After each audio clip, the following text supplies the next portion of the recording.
What's up, my derps? It's your boy, Gregolis, and welcome back. Oh, no! Peter! Sit still. Peter, no. There we go. Oh. We will... hey, everybody. This is how it goes. This is the Derp Show.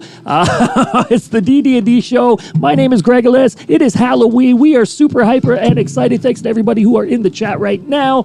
We actually have a really big announcement before we jump into the regular announcements. We've got a brand new intro. So we're going to flash that on the screen for you guys right now. Stay tuned. It's like 6 seconds long, all right? So hold on to your butts.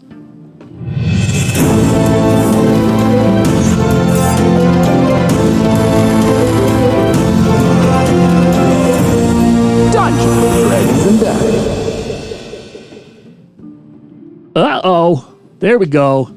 What did everybody think of that? I've literally watched it so many times. I can't stop watching it. Yeah, I literally Dungeons, Dragons, and Dice. We have to give a big Who shout says out. that? Yeah, I was going to say, we have to give a big shout out to Mr. Ty Wilson Critz over here, who is voicing the end of the intro, the outro of the intro. I didn't know I was doing it, but I'd say it so many times at the end of the stream that Greg just pulled one and it worked. That's how we did it. In fact, that was from our last stream. Once again, thanks to all the people that showed up to our charity stream. But this is episode 22. We are back into regular campaign. Yeah, it's also Halloween, so you might see us all dressed up. There are a few people in the chat that have figured out that I am pseudo Griorn today. Griorn Smashstone. I've got like all my jewelries and things on. Oh, I don't know if you can see my cool tattoos. If I start touching my neck and stuff, I think I've already smushed it off. Hey, look at them tattoos. Hey, look at them whoa. tats. Who is that? He got tats just for this stream, guys. Yeah. They're real. They're real real. tattoos. Who's Super that real. talking over there?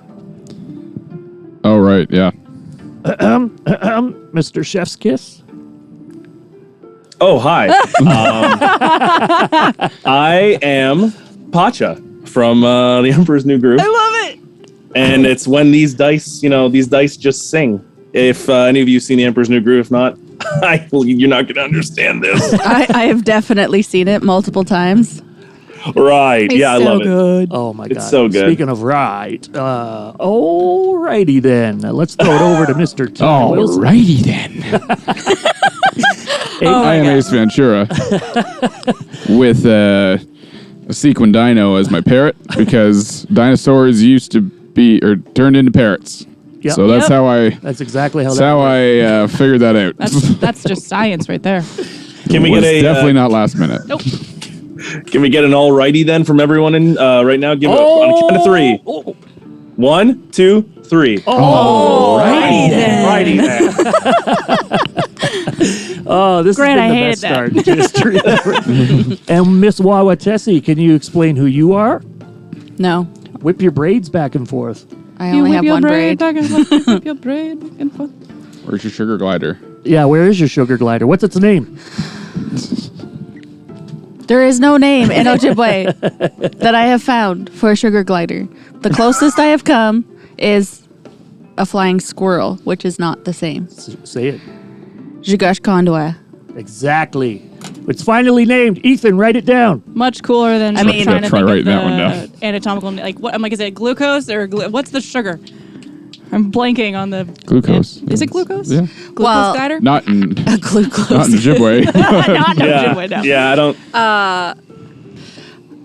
In Ojibwe, I know it. So growing up, there was this one lady, she used to teach Ojibwe at the school in Curve Lake, and her name was Bubbles. And every year for for Halloween, she would make you say candy apple in Ojibwe before you could get a candy apple from her. Oh, then yeah. Oh, that's smart. Let's fucking Yeah. know that. So if you Right off didn't, the bat. if you didn't know how to say it in Ojibwe, then you didn't get a candy apple. Incentive. I like it. Yeah. And So what is for candy some apple? reason, I can't think of the word. Oh, damn. Put me on the spot. So you're not getting a So candy looks like apple. you're not getting a fucking candy apple. Happy bad. Halloween. And Miss Trail Mixin, you have some announcements as well, I believe. I do, but first of all, guess what I am, guys? Is it not obvious? No, I'm just kidding. I'm a unicorn. It's a unicorn. I have an announcement. Listen up. Do you like crafts? Do you like learning new things kind of badly sometimes? Do you enjoy people talking at you in stream world? Do you like monsters? Do you like monsters? Do you like monsters too? This is a lot of pressure. Do you like monsters from this thing? Yeah. Okay. Well, you're in the right place. You're in the right place, guys, because I'm going to be doing a stream on the Derpwood called Trails Trinkets, and I am going to be crocheting, hence the crochet hooks and yarn, little monster manual creatures. And I'm going to work my way through the monster manual. I'm new to learning crochet creatures. But if you guys want to come and join me and we can have fun and we can struggle to learn patterns together, that would be so much fun. And even if you don't want to craft, screw it, come out anyway. I'm really fun. So that's my announcement. And it's going, I should tell you when it's going to be. I'm thinking Tuesdays, time pending, but it'll be probably maybe 7 is my ballpark time, but we'll have more announcements for that in the Discord if you want to check out the Derpwood Discord or the Instagram. If you have any questions, go to those places. Yeah, and don't forget to follow @TrailMixin on Instagram and make sure, because I saw you already posting some of that spider stuff up there. Yes, You're follow me working on at it Trail already. Mix on Instagram, and you'll. Spooky. Is it spiders. a spooky spell with spider? Spoopy. Spoopy. So that's my announcement. I think I nailed it. There was no chaos. Great. Greg, how do you Trail delete out. something again? Someone's asking if we want to become famous. Also, I forgot that this stream is only from the waist up because, hold on, I might as well just show you. Yeah, he's doing it, folks. stand up. Oh, yeah. Oh, he's got Show the me. I'm whole also thing. wearing a Show it. skirt. Oh yeah. Hotch's costume.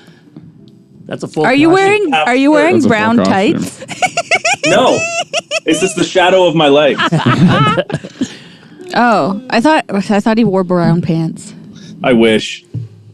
But you know what? It's refreshingly cool. Are we good to go there? I remembered Just like while Becky was doing her spiel there. It's Ziesbach do Wabman. Ooh. Oh, okay. And also with you. What? Okay. It's a little on the nose. Little on the nose. All right. Are we all good with the announcements, folks? I believe we're ready to get into it. Can I do more announcements in the future? That was fun. Yes. Sure. Also, I'm really hot now, though. Quick round of applause for Greg, though, for putting together that fantastic intro. By the way, it was Well done. Golf It's clap, awesome. golf clap, It's everyone. awesome. Golf clap. This is But like without the further, Hear my It's face. spoken word clap. spoken word club. Go, go, yeah. go. Without further ado, though, previously on Dungeons, Dragons, and Dice. Last we left off, the group awakens in the Dragon's Lair Tavern and begins to settle their debts, generously paid for by Cypher, and begin to make their way their long journey back to find out the fate of the Bloodhand tribe on the Temravi Plains. Teleporting back to the Dragon Trading Post and a brief discussion with Austere, the proprietor of the Dragon Trading Post, they tie up loose ends and begin to make their way back to Post Malone. Learning that the crystal-infected crops were taken care of, and eventually the team finds the Bloodhand tribe. Although, along the way, the party runs into a Komodon military group beset by a group of Onkegs. After some back and forth, mostly between Borok and Cypher, they agree to step in. As the dust settles on the battlefield, the surviving Komodon military and the party strike a deal to discuss a truce with the Arban, which is the leader of their military contingent, and the Bloodhand tribes in a week at Post Malone. Arriving by night, the party sees what's to be... Wow, I can't speak today. Arriving by night, the party sees what used to be... It's almost a shell of the Bloodhand tribe. After a pretty frustrating and intense discussion with War Chief Dolva, he begrudgingly agrees to meet with the Komodons and discuss a truce. The party begin to move their separate ways through the camp and begin to assist and heal the members of the tribe before turning down for the night. As dawn breaks on the Temravi plains, most of you wake up, although all of you don't feel that rested. It's almost as if you had a very, very vivid and lucid dream, and it almost feels like something weird happened throughout the night. Now, since we have a week between the Blood Hand and Komodon negotiations, we're going to be taking little vignettes where we're going to be talking person by person and having them do what they want to do for the whole week. And if anyone on the party wants to jump in and kind of have a quick discussion with them, or go over any important activities that they're doing, even small activities, we'll be doing that one by one. And if someone wants to jump in, or if, for instance, Cypher wants to ask Wawatesi something, simply just ask and bring them in. So, to start, Griorn, what are you doing in this week? Well, if I remember correctly, Moth Lady over there had a moth. Did I get its name? I don't think so. Roll a history check. Oh, crit! Oh! Oh, that's how we first one of the started day. off. There we go. Fuck yeah. You remember at the after getting to the Bloodhand tribe, Cypher went out and started playing her violin for the children of the tribe, and that's when you heard her say the name Cap, and that's when you saw this moth Hey. apparate. Okay. So you know the name as Cap. Or that's just its summoning name. Who knows? Or You don't know. yeah. Maybe I'm just That's- cap of the morning to you. Oh, Maybe that's what I was Cap doing. of the morning to you. That's what I've heard. That's the That's how they. Yeah, that's the phrase. Yeah, absolutely. I am. I'm going to wake up and nod at Cypher and say, "Oh, well, it was well played last night. Yep, well done." Mhm. What are you doing in my room? Oh, Her tent. My tent. it's Cap of the morning to you. Oh, it's morning. All right, that's fine. It's fine. I'm just giving you a hard time. And then I'm going to go and rustle up Wawatesi. Miss Wawatesi, it is morning time. Good morning. Good morning. Off to do the stuff. And I'll leave and I'll go over and I'll wake up Barack and I'll...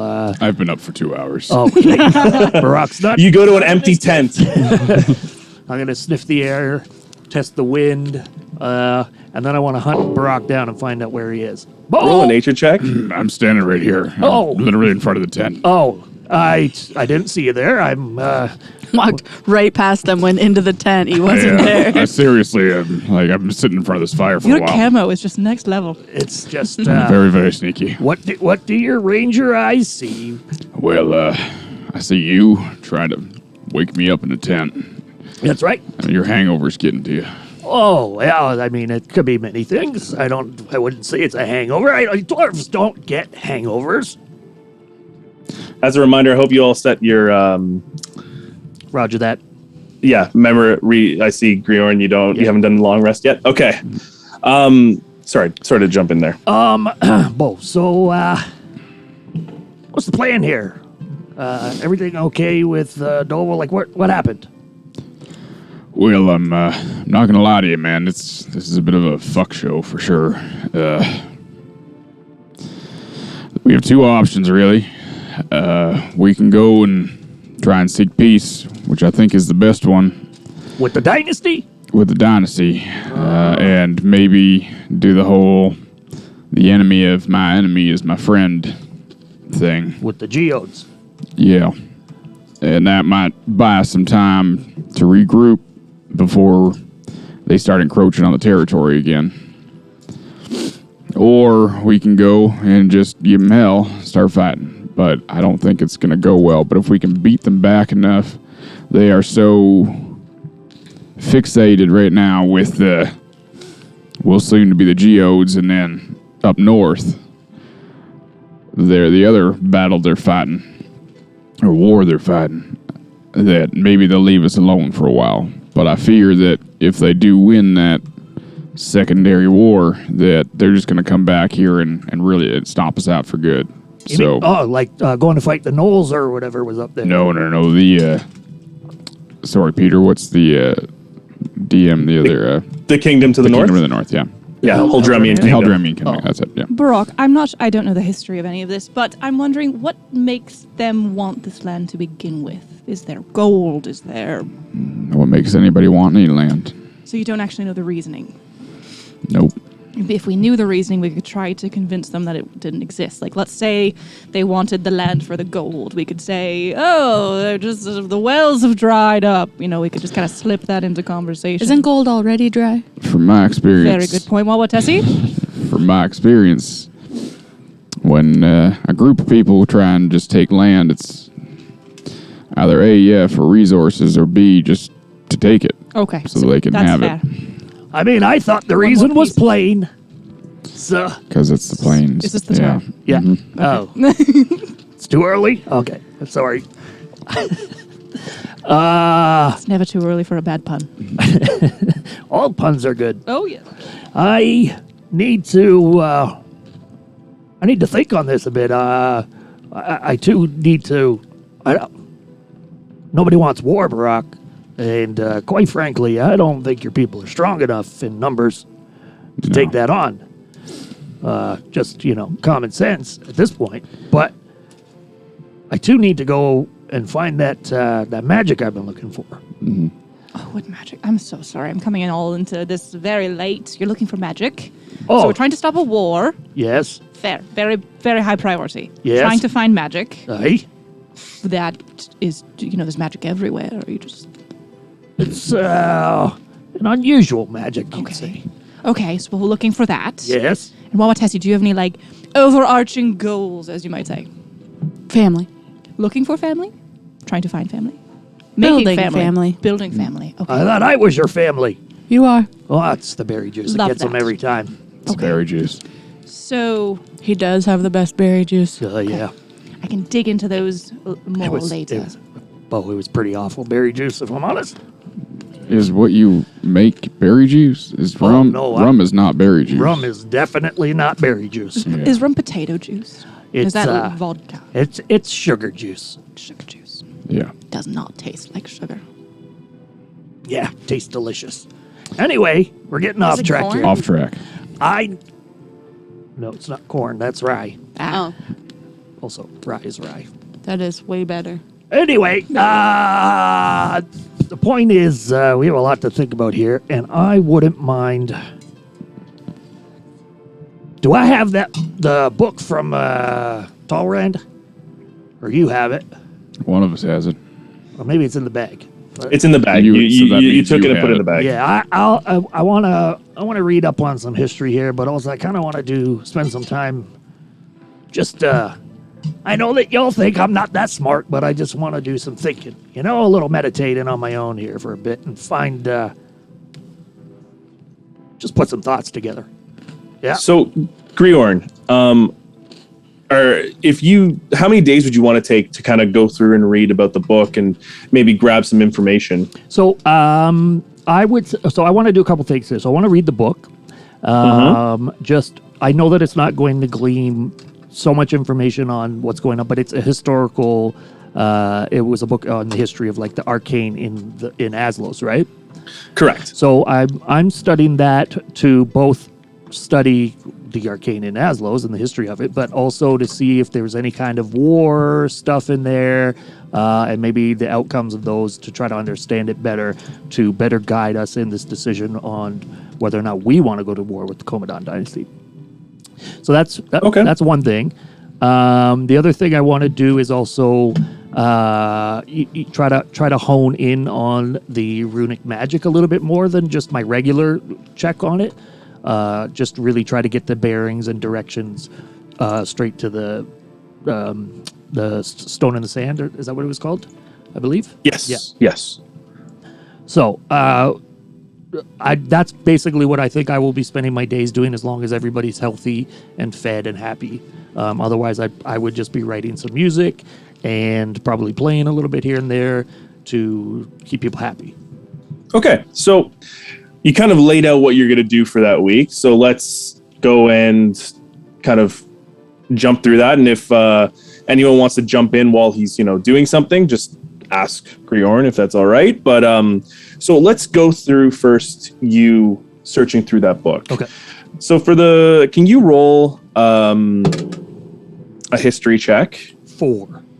4. Okay. It's a book. Yeah, the first day you pull out the pioneers of the arcane age, and I don't know, you just can't really focus that day, and you don't really go too in depth to the book without being like, okay, I got to go do something else. Yeah. So you get out and you walk towards a kind of like a rocky little, a series of boulders, and you kind of climb up on top of it. You sit down, and for the first time, you just bleed for silence. So I want you just to roll a religion check, please. 19. With the cool fall air going through your luscious locks that day, you stop and center yourself, and you once again hear that thrumming. But this is a place where you've never really contacted your runic power out here, and you hear the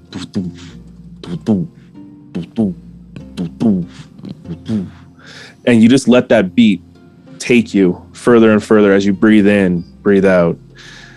And now the beat starts to give way to whispering, and you hear, first it just sounds of just clattering, just, and then the words start to form, the whispers start to form words, and you hear Sacellum Idralaris over and over again. Sacellum Idralaris, okay. I'll give you the spelling of that if you need it later, but you just keep hearing with the beat, just Sacellum Idralaris, Sacellum Idralaris, and it just keeps going and going until you've pretty much exhausted yourself for that day. Now, let's just do another history check, and this will kind of be your last history check for the week on doing the book, hopefully. With advantage now that you've kind of centered yourself, sorry. Dirty 20. Dirty 20. Okay.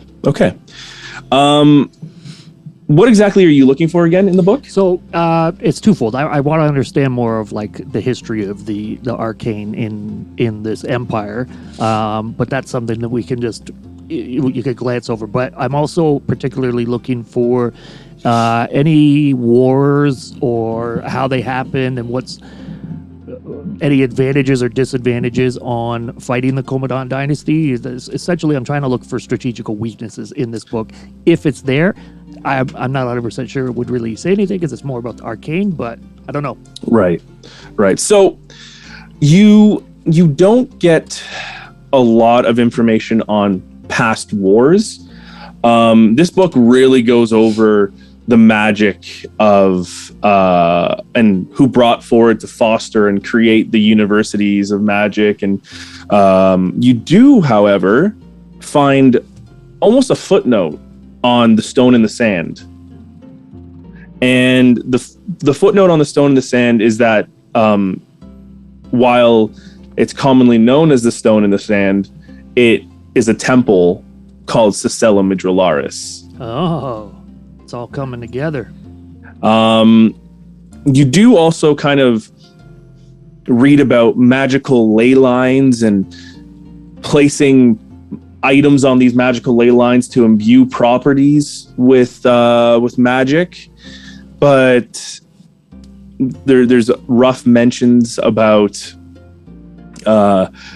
groups of sorcerers and unaligned groups of sorcerers. There's a lot of information about these groups of sorcerers, people breaking off from them, making their own, and it's just a history of how this magic all became to be developed. So is there anything directly related to, maybe specific names or people who had anything to do with runic magic, or does it bypass that altogether? It bypasses that because they really don't name the people of the groups that's broken out, right? Okay. You see a few mentions of people breaking off from the Holdremian Kingdom and the Komodan Dynasty, and this is when they're just being formed and going off and dealing with wild magic. Kind of an off question, which is putting you on the spot. But how old are the Komodan and Holdremian dynasties? Oh, they've been. Well, let me just grab I have notes, so thank you for asking. 70 years. Well, It's been 82 It's years. been 2 weeks. I was waiting for that one. Yeah, it's been... I'm also. You know that, sorry, I just want to add, I'm relating it to the fact that the Gold Dwarfs history is tens of thousands of years old, right? So yeah, well, you know that the as far back, and this is just actually, you know what? Roll a history check for this because this is not in the book. Okay. So nat 1. Okay, you just know that one day you remember in school as a little gold dwarf being told that the Dragonborn, the Komodan dynasty, has been around ever since the Adamantian Age, which is a long, long time ago. You just don't have numbers. Okay. Thank you. Okay, so you've gone through the book. You kind of got the information that you've sort of been looking for. Now you said you wanted to play music for people. Well, I was just thinking loosely, if throughout the week, I'd probably just continue working on my songs and whatnot, and just keep things lighthearted for the group of people. But we don't have to do anything. That's just, you can roll a performance check. Whoa, I almost missed the thing there. So it almost went flying. Yeah, it did. 25. So throughout the week, you would commonly go down to the tent that's kind of the makeshift infirmary. The first night was kind of awkward, and no one really showed up because no one was really sure what you were doing. But you started playing, and then it started grabbing people's attention. Then every night since, people started showing up. Cypher would definitely join him in that. I was going to say, throughout the week. I would have definitely invited Cypher. Okay, Cypher, do you want to do a performance check too, please? Oh, God. Sure. Happily. It's a total of 16. So commonly every night, everyone kind of got together around a little fire, and you and Griorn would play music. It's a little interesting with a violin and a steel drum, but you make it work. And over the time, you start actually developing some songs, and you work together a little bit on developing almost just the backing towards a song, the backtrack in a way. There's no lyrics as of yet, but throughout the week, it's more and more people coming out and listening to you play eagerly. Cute. So wholesome. So Griorn, is that it for you? Yeah. Yes. I just also I've been thinking about, and I want to talk to Bo later when he's done some strategizing himself. Okay. So just make a note, Bo, that eventually Griorn's gonna want to talk to you when it's your turn. So that's Griorn's week. Wawatesi. Thank you, everybody. I'll see myself out. Wawatesi, what have you wanted to do for this week? I would like to go see Joanne. Okay. So you take the first, it's about a half day's ride to Post Malone. Right now there's a truce, there's a ceasefire as it were, and there's no Komodan out patrolling. So it almost feels a little bit nice for you just to go out. Are you riding a horse there, or are you a horse there? Or are you I'll just be a horse there. So you're galloping in the blowing brush of the plains and riding out there. It's about midday. You get to Joanne's little outpost, little shop in Post Malone, and you hear the door open. It's like ding, ding, ding. She turns around and you see that wild mane of hair, and she's holding a bunch of like a crate of apples, and she goes, "Oh, Mama Tessie, right? How are you, sweetheart?" I'm good, thanks. How are you? Good. Is Bo with you? Bo is not with me. So, wait, he let you go out? Yes, he let me go out. I may have snuck out when he wasn't paying attention. Okay. Please don't tell Bo I was here. No. Listen, between you and me, nothing's gonna happen, sweetheart. So could you please, what can I do for you today in my fine establishment? I'm looking for those paper things the papers are all stuck together. A newspaper? She looks over, and she goes, "Sweetheart, do you mean a book?" Yes, that's what it is. I'm looking for a book. Yes. Oh. Yes. Oh. What is this book you're looking for? Sorry, I choked on my saliva there. It's all right. I'm not entirely sure what I'm looking for yet. Well, is there a theme you're looking for these books? We have books on, horror, and we have books on, real books, about history, and then there's stuff for made up stories. Is that what you're looking for? History. History sounds good. History. Okay. Now, do you want to learn about wars? Do you want to learn about kingdoms? Do you want to learn about Kingdoms? kingdoms? Okay. Those are like towns, right? Yeah, Like cities and stuff. Those are big towns. I mean, Bo said you're in Talrand. So it's kind of like that. Yes, I want a book like that. Okay. Hold on one second, sweetheart. She comes back with like four or five books. 5 books. Puts them down on the table. And there's a series of books, and the first one is it just says something. It's like a really boring, bland text about it's called The Trade and Delegation of Inter-Kingdom Discussion. And she kind of goes, this is a book on how people trade in business. There's also this book, and it says A Haldremian Guide to High Society. She's like, this is kind of telling you what it's like being in the Haldremian kingdom, learning how to interact with all the noble folks. And then she puts up these 3 books and she stacks them together. She's like, this is more of an encyclopedia on how business is done in towns. And it parts 1, 2, and 3.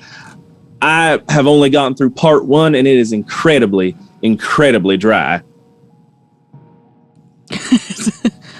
I mean, I would hope the paper is dry. Sweetheart, that means oh, you're just so sweet. Dry means like it's boring. You almost want to go to sleep. I've never experienced that before. I will take all of these books, please. Okay. So I'm gonna have to charge you. You know what that is, right? You want the shiny stuff. Yes. Oh, don't worry. Just put it on Bo's tab. Bo's not there. Yeah. So she goes like, so for all these books, I can give you 20 gold. For 20 gold. They're pretty expensive, but I can piece them out for you if you want to buy like one, or you don't have to buy the whole thing. What was the first one again?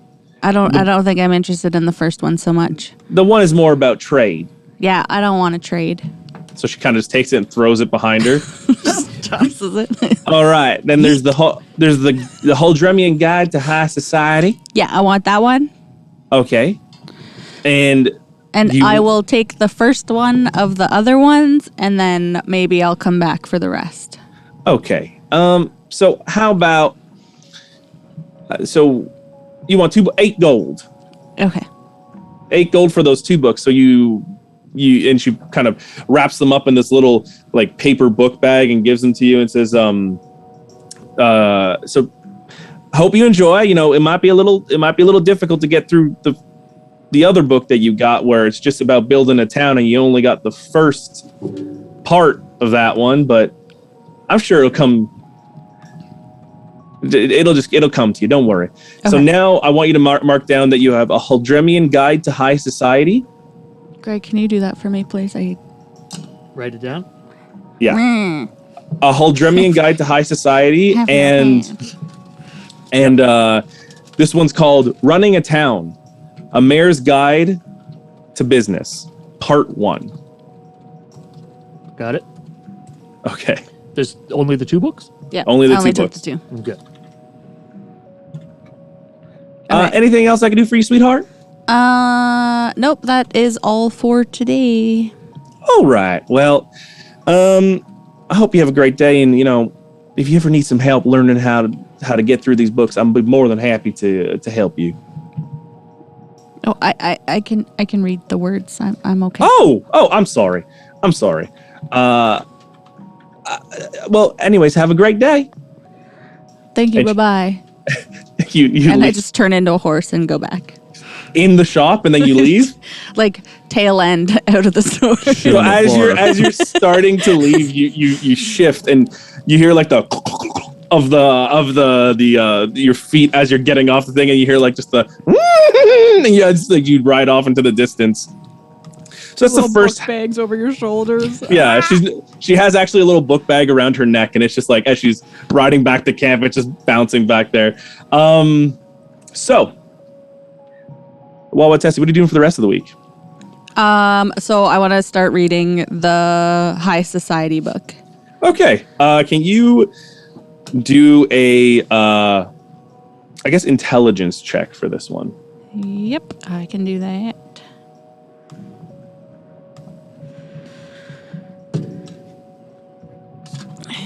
Get my dice out of here. Sorry. Aggressive dice tossing. Fuck those dice. Your dino's where's looking a little intelligence? It's sad. It's a sad dino. What is it? Thank you. Oh, where's don't intelligence move for the on next here? 2 Your intelligence modifier. It's just on the far left-hand side. Okay. It is 11. Okay. So Cypher.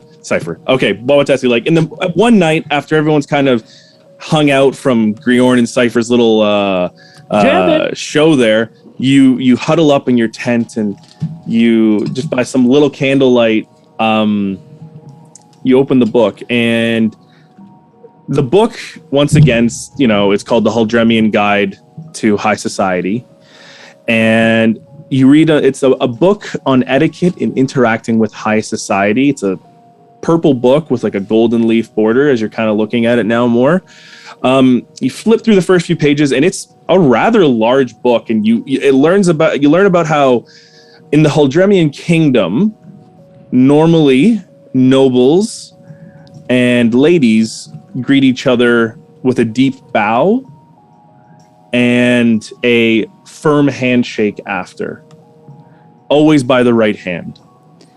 Okay. You get a little bit forward through and you learn about, you kind of get bored with that a little bit. You go, you skip over a few pages and you open the next page, the next kind of grouping there, and it's talking about etiquette at a banquet and how you always place a napkin on your lap and you always work your way inward from the cutlery. And from that, you kind of get a little tired and you let out a big yawn and you pass out for the night. Okay. Is there anything else you... Huh? Where was Wawatessi reading this most of the time? Where were you reading this mostly? Is there like trees or anything around? There's not too many trees on the plain. It's more like you're kind of like backed in towards the Scalebearer Mountains. So it's So there'd be like long grass or something. yeah, long grass. Sometimes you'd read in your tent, I'm sure, late at night. Yeah, I want to be hidden when I'm reading this. I don't want anybody to know that I'm doing it. Then Okay, never actually, mind. that's fun. Wawatessi, roll a stealth check. Okay. I was wondering if you were doing it kind of in public. Tell us how you really feel. It was stealth. Stealth? Yeah, you said Yeah, a stealth stealth check. Yeah, Okay, it's 5. 5. What's in that one? Everybody can see her in the one tree in the middle of the Yeah. place. She's Okay, in a so- sapling somehow. She's just ripping out the pages as she reads them.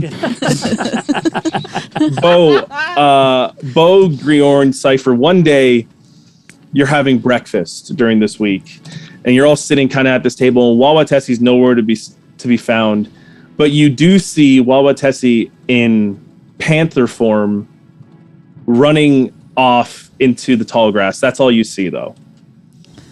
Do you think she wants us to follow her when she does that, or is that normally a sign that she wants to be alone? I ask anyone who's near me at the moment. Oh, that one likes to be alone. All right, I won't follow then.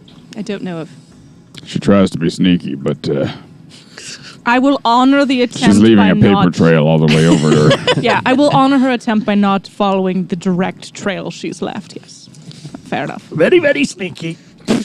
Okay, I want you. Oh wait, are you actually Cypher? Are you actually going after to kind of see? No. If once Okay. I ask to see if she wants to be alone, then I will honor that. Okay. So Wawatessi, Cypher approaches you one day as you're exiting the camp to go do some reading. How are you reacting? When Cypher shows up to see me?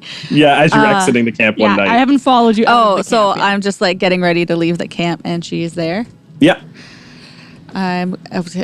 Did she startle me or is she God, I just hope there? not.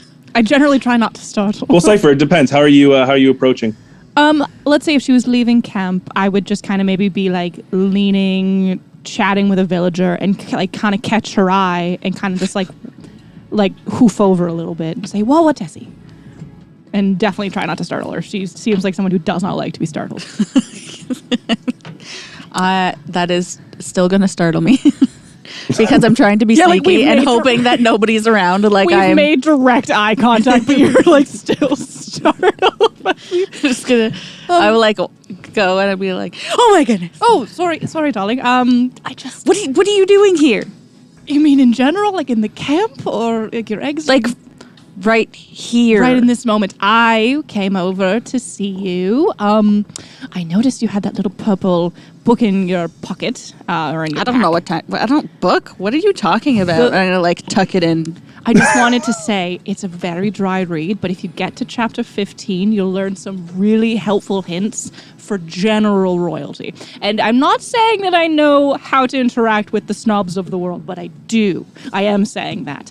So if you ever want a tip, or if you ever want to practice, I got you. Wait, so you know the book, Cypher, that she's using? I like to think I do know, like, I've practiced over the years how Well, to did you see blend the in. book that she had though?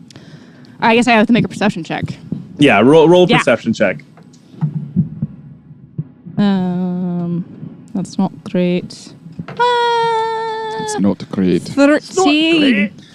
So through Wawatessi's days, you know, she's been keeping this book pretty hidden. You only see that it's a purple book with some gold leaf. You don't have words on it or anything. She keeps it pretty well hidden on her person. Is a gold leaf purple book like a common, like, would I be able to pick out what book it is just by its coloring? Roll a history check. Good Lord. She really wants to Ooh. know. 15. 15. You know that there are a series of books like this from the Huldremian Kingdom, and it's almost like a series on the Huldremian Kingdom, the upper echelon, like the king and the nobles and all that. There's a series of that. You just don't know. You can't remember which book it is because they all have the purple. We can That's we fair. can go with what she's said. Yeah, I was Oh, literally that's just fine. doing it to. Okay. to No. Just interact with her Okay. at any moment that I possibly can because she's so aloof. I don't know what you're talking about. That has nothing to do with this book. This book is about my shape changing. I'm trying to learn more animals. I got you to admit you have a book. But I'm just teasing. I'm sorry. You go ahead. I saw nothing. There's no book. If you ever need to talk about anything, I am at your disposal. And I just kind of don't touch her and walk away. I'm gonna just just gonna like huff and be all like, and walk away. So, Wawatesi, Yes. through your, I'm assuming for the rest of the week you've been kind of sneaking off and reading books. Yes. Throughout. Yep. Okay. I mean, I'd also like to see what's her face, Emil. Emil? Yeah. Emil, okay. yeah. Just one thing before we go to Emil.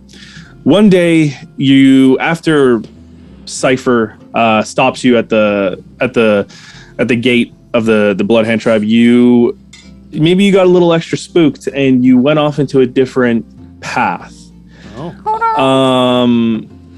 And this one was kind of near a little wooded outcropping. You would see little wooded outcropping that you guys would hunt from time to time on the plains. It's nothing too big, but as you're out in the plains, one day, you're reading in a tree and you hear the snapping of a branch off in the distance. I perk my ears up. You turn around and you look, and then are you going to climb down the tree? Or are you going to investigate? Yes, I want to investigate. Okay. You start to move a little further, and you see a large boar sniffing around what looks to be a hump of a hump of rock in a way. Yep. And you see kind of rounding around, kind of going around, using its tusks to bring up the soil around it. Can you roll a perception check, please?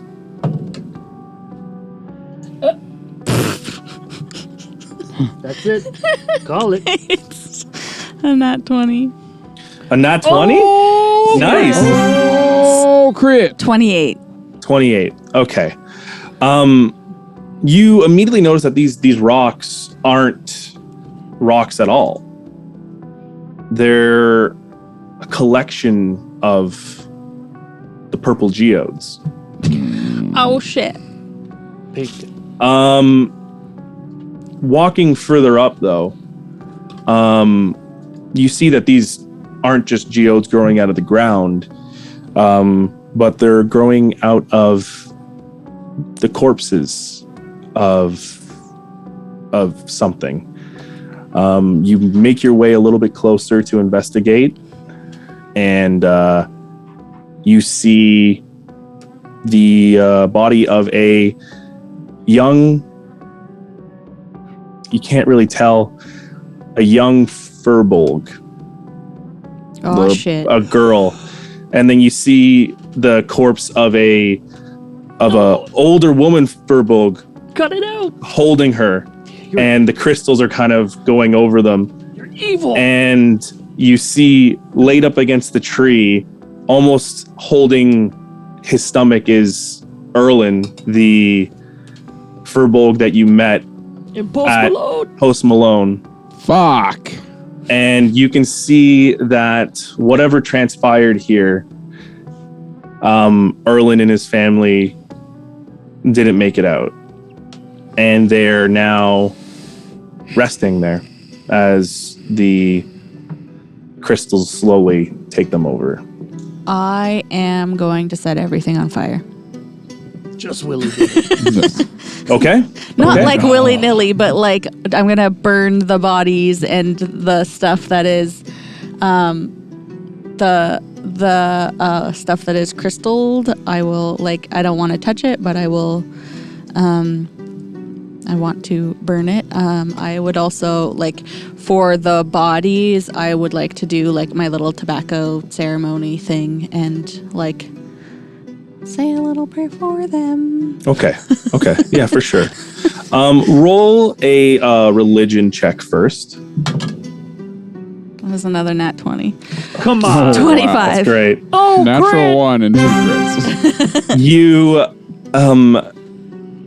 You kind of, it takes a second, but you steel yourself, and you remind yourself that regardless of what happened to them, they need to be sent off properly. And you take the time to do your tobacco ritual, taking extra care not to touch around the crystal, and you begin to prep what essentially is their funeral pyre. As you're doing that, you notice the Chewinga starting to show up, and they're holding little sticks and little pieces of moss and little pieces of bark, and they're all throwing it onto the pyre.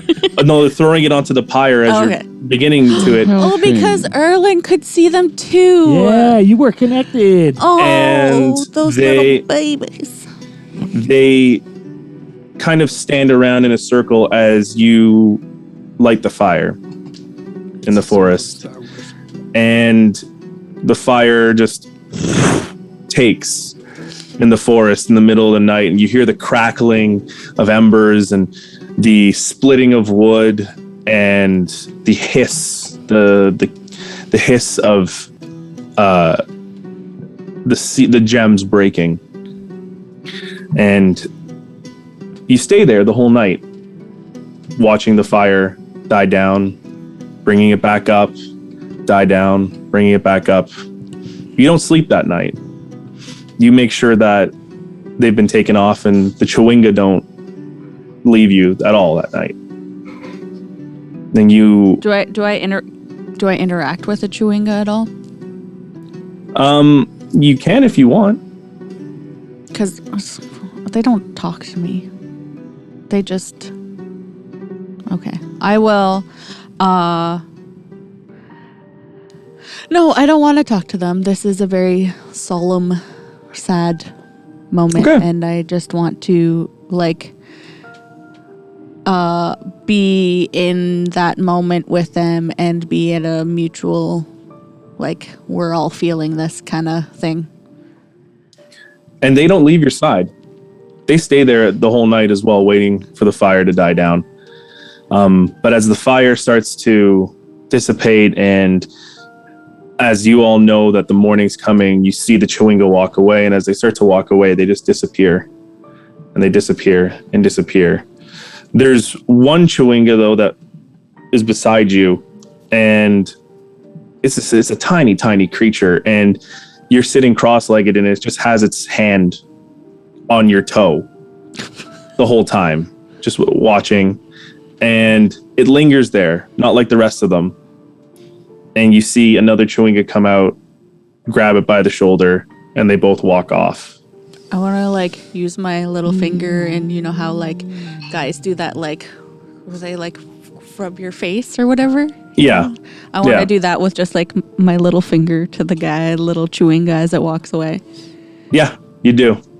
And Yeah, you do. and it's Are the Chewingas ethereal? Are they spirits? Can you see through them, or does she see them as full creatures? she sees them as full creatures, but then Nobody else sees them. Nobody else sees them. Yeah, I remember. Griorn couldn't see them. Think of them as little sprites. Little sprites. Have Like you the ever? things from Studio Ghibli. Yeah, they're very heavily influenced off Studio Ghibli. They're actually they're in the D&D book. Dawn breaks and you make your way Princess back. Mononoke. Exactly. Yeah, dawn breaks and you make your way back to the camp. Is there anything else you want to do for the rest of the week? I wanted to see Emil. Okay. Once you get back to the camp, you see Emil polishing all the swords and weapons. Even though there's a ceasefire, she's not taking any chances. And even though you helped her repair all these weapons before, she's still honing them and still making them sharp. As you walk up, she looks over and she kind of sees your face. It's covered in soot, and you look a little tired. You haven't slept or you haven't meditated, let's just say. And she goes, "What? Oh, Tessie, are you all right?"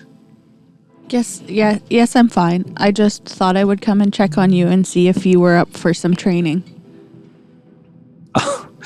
Well, of course, I always am. What weapon are you looking to use today? I am still trying to get better at using the double-bladed scimitar. All right. And do you want to fight against her, or do you want to work on attack dummies and stuff? Attack dummies first. Okay, so we'll just do just make a series of weapons attacks, and this will, let's just say, 4 weapon attacks. Just roll a d20 and give me the modifier to see if it hits, and then we'll kind of go from there. So the first one was 11. Okay. 17. Okay. 19. 18. Okay. So those rolls are fantastic, by the way, because There's no modifier on those either. so Because I don't have any yet. you start working towards improving, and under Emil's instruction, the first attack, and it's funny because you rolled almost incrementally better, is not as good, and then the second one gets a little bit better, and she says, "All right, good, now strike it on the side and then slice up." And you go to strike again, and you on that third hit, you actually are able to slice the training dummy in half.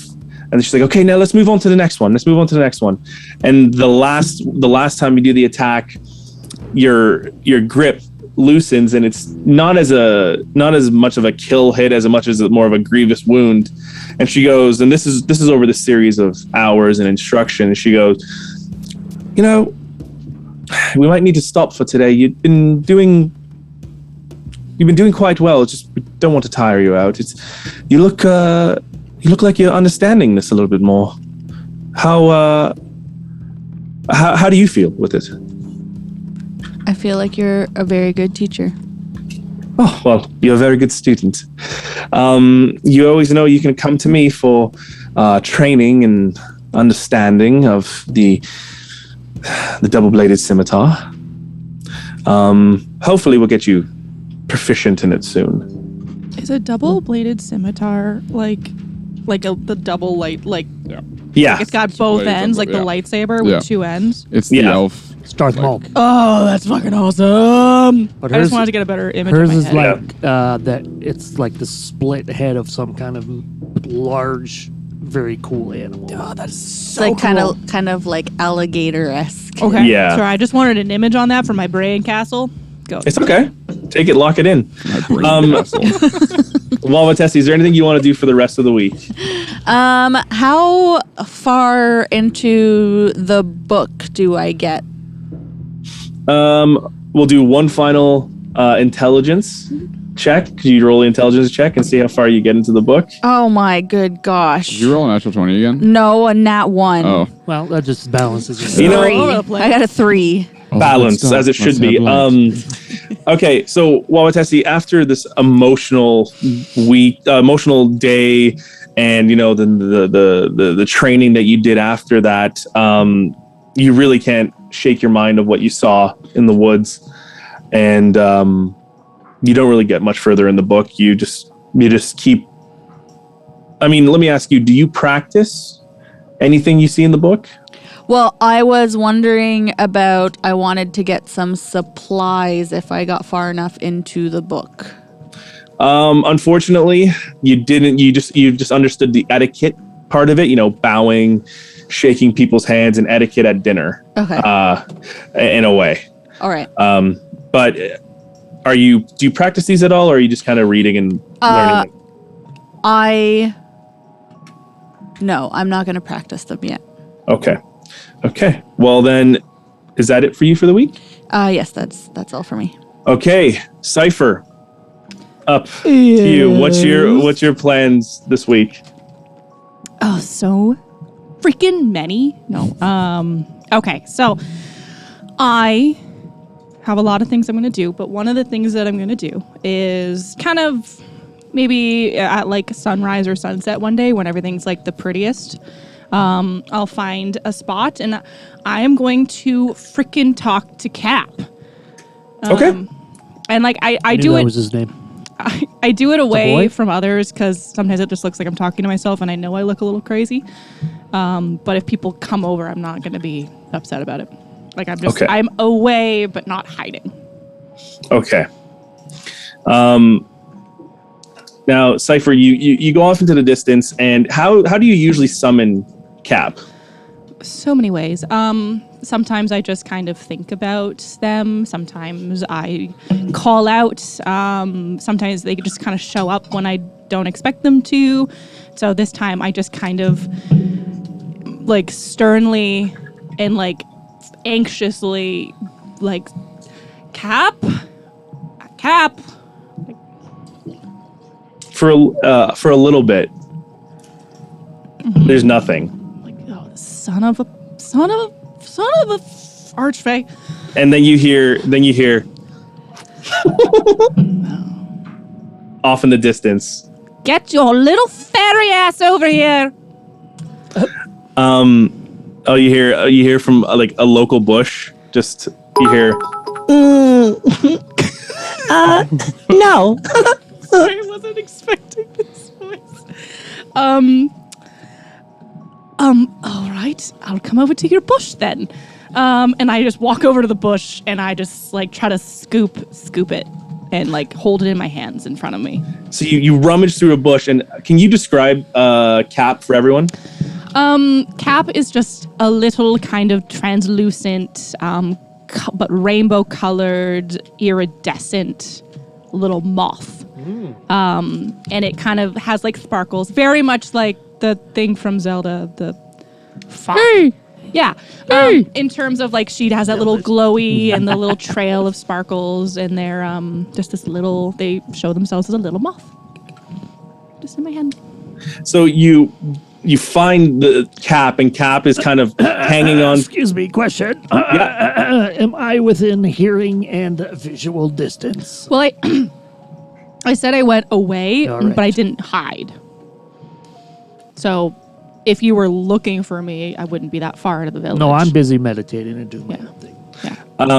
As you dig through the bushes, you see Cap hanging onto a blade of grass, and just kind of like just chomping away. Yeah, that's fair. And I just scoop it and hold it in my hand, and I take a piece of grass with me. No, thank you. Hi, Cap. Hi, sweetheart. Hi. Missed you. Can you maybe just explain a little bit, you little fey fuck, how the fuck I had a dream about the fucking Feywild, and why did it feel so real? And don't you tell me it was just a dream, because I know it wasn't a dream. I can feel it in my bones. How do I get back there? Why didn't I get to talk to anyone? I go there for a night, and now I'm just back? Like, explain.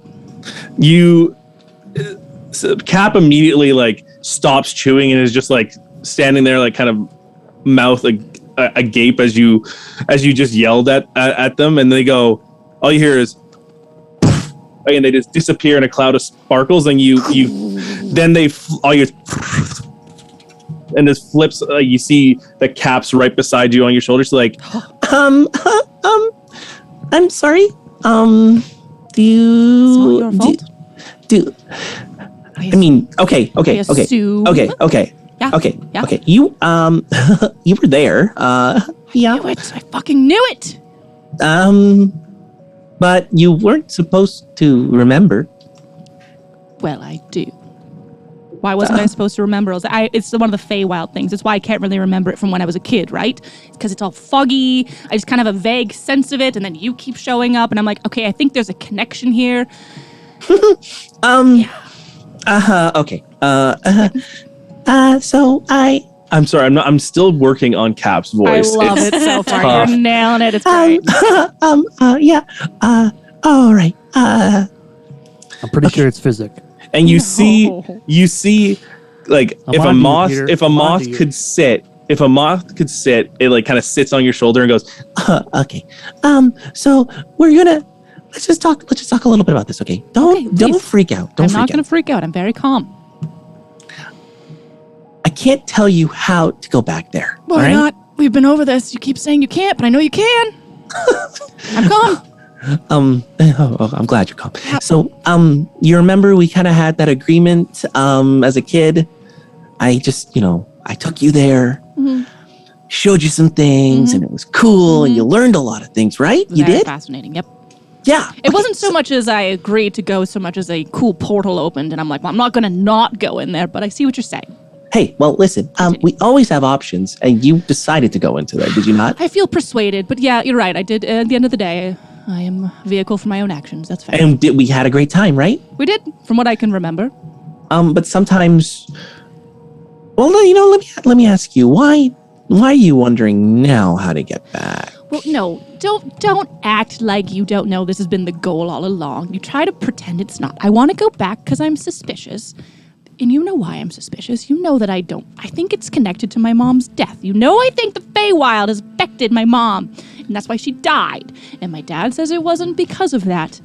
But I know that you're hiding something, Cap. I know. Well, maybe you're not, but maybe you know someone who knows something about the sickness that could have affected my mom because maybe she went to the Feywild. And I'm on to you, Cap.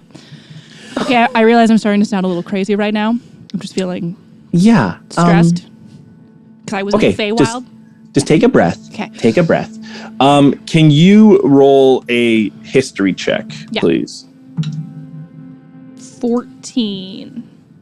Okay, so you're, after capping you, have a few moments of discussion about how you got there, you remember as a child, you do remember the portal opening. And you don't really remember your time in the portal after going through. But you remember being pulled out by your mother.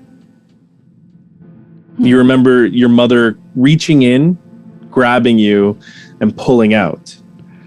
And a week or so later, yeah, it's okay. I understood what it sounded like. I'm sitting here looking around, and Ty's like, I got I was you. so in the moment, I didn't even catch the innuendo. You remember that after you exited the portal from your mother grabbing you, you remember a week or so later, your mother getting really sick. But that's all you can really remember. Cap, you know she got sick after she pulled me out. Why aren't I sick? Why aren't I dead? And I figure the Feywild would have the answers if I could just get back there and just kindly ask someone to answer my questions and maybe torture them into doing so. I haven't decided yet that I'd get some answers. And I love you so much. You're my little buddy, but you've just been kind of useless with the answers in the last, 30 years or so. It's not so long, maybe 25 years, I don't know. Okay, I take a little bit of offense to that, but it's not that easy. I mean, we could find a way to get there, but we have to probably wait till what is it? It's fall now, right? So we'll have to wait for one of the moons. I don't remember the name of it. That's okay. You know what? Think on it. I'll get back to you. And then Cap kind of, after says, I'll get back to you, you hear this, and just sparkles disappearing again. Oh. Cap, we gone? You didn't say I love you. I love you. You hear, I love you. There you go. Thanks, buddy. and Cap does not come back. Okay. That's okay. I know she does that. So I'm sitting there and I just kind of am rocking on my heels a little bit. And I'm like, okay. I think we have more questions than answers, but you know what? Progress is progress. And I just kind of pick myself up, dust off my knees, and that's that conversation out of the way. Okay. What else are you doing? So that would have been like as soon as I wake up the morning after our dream, that would have been like the first thing I do. Okay.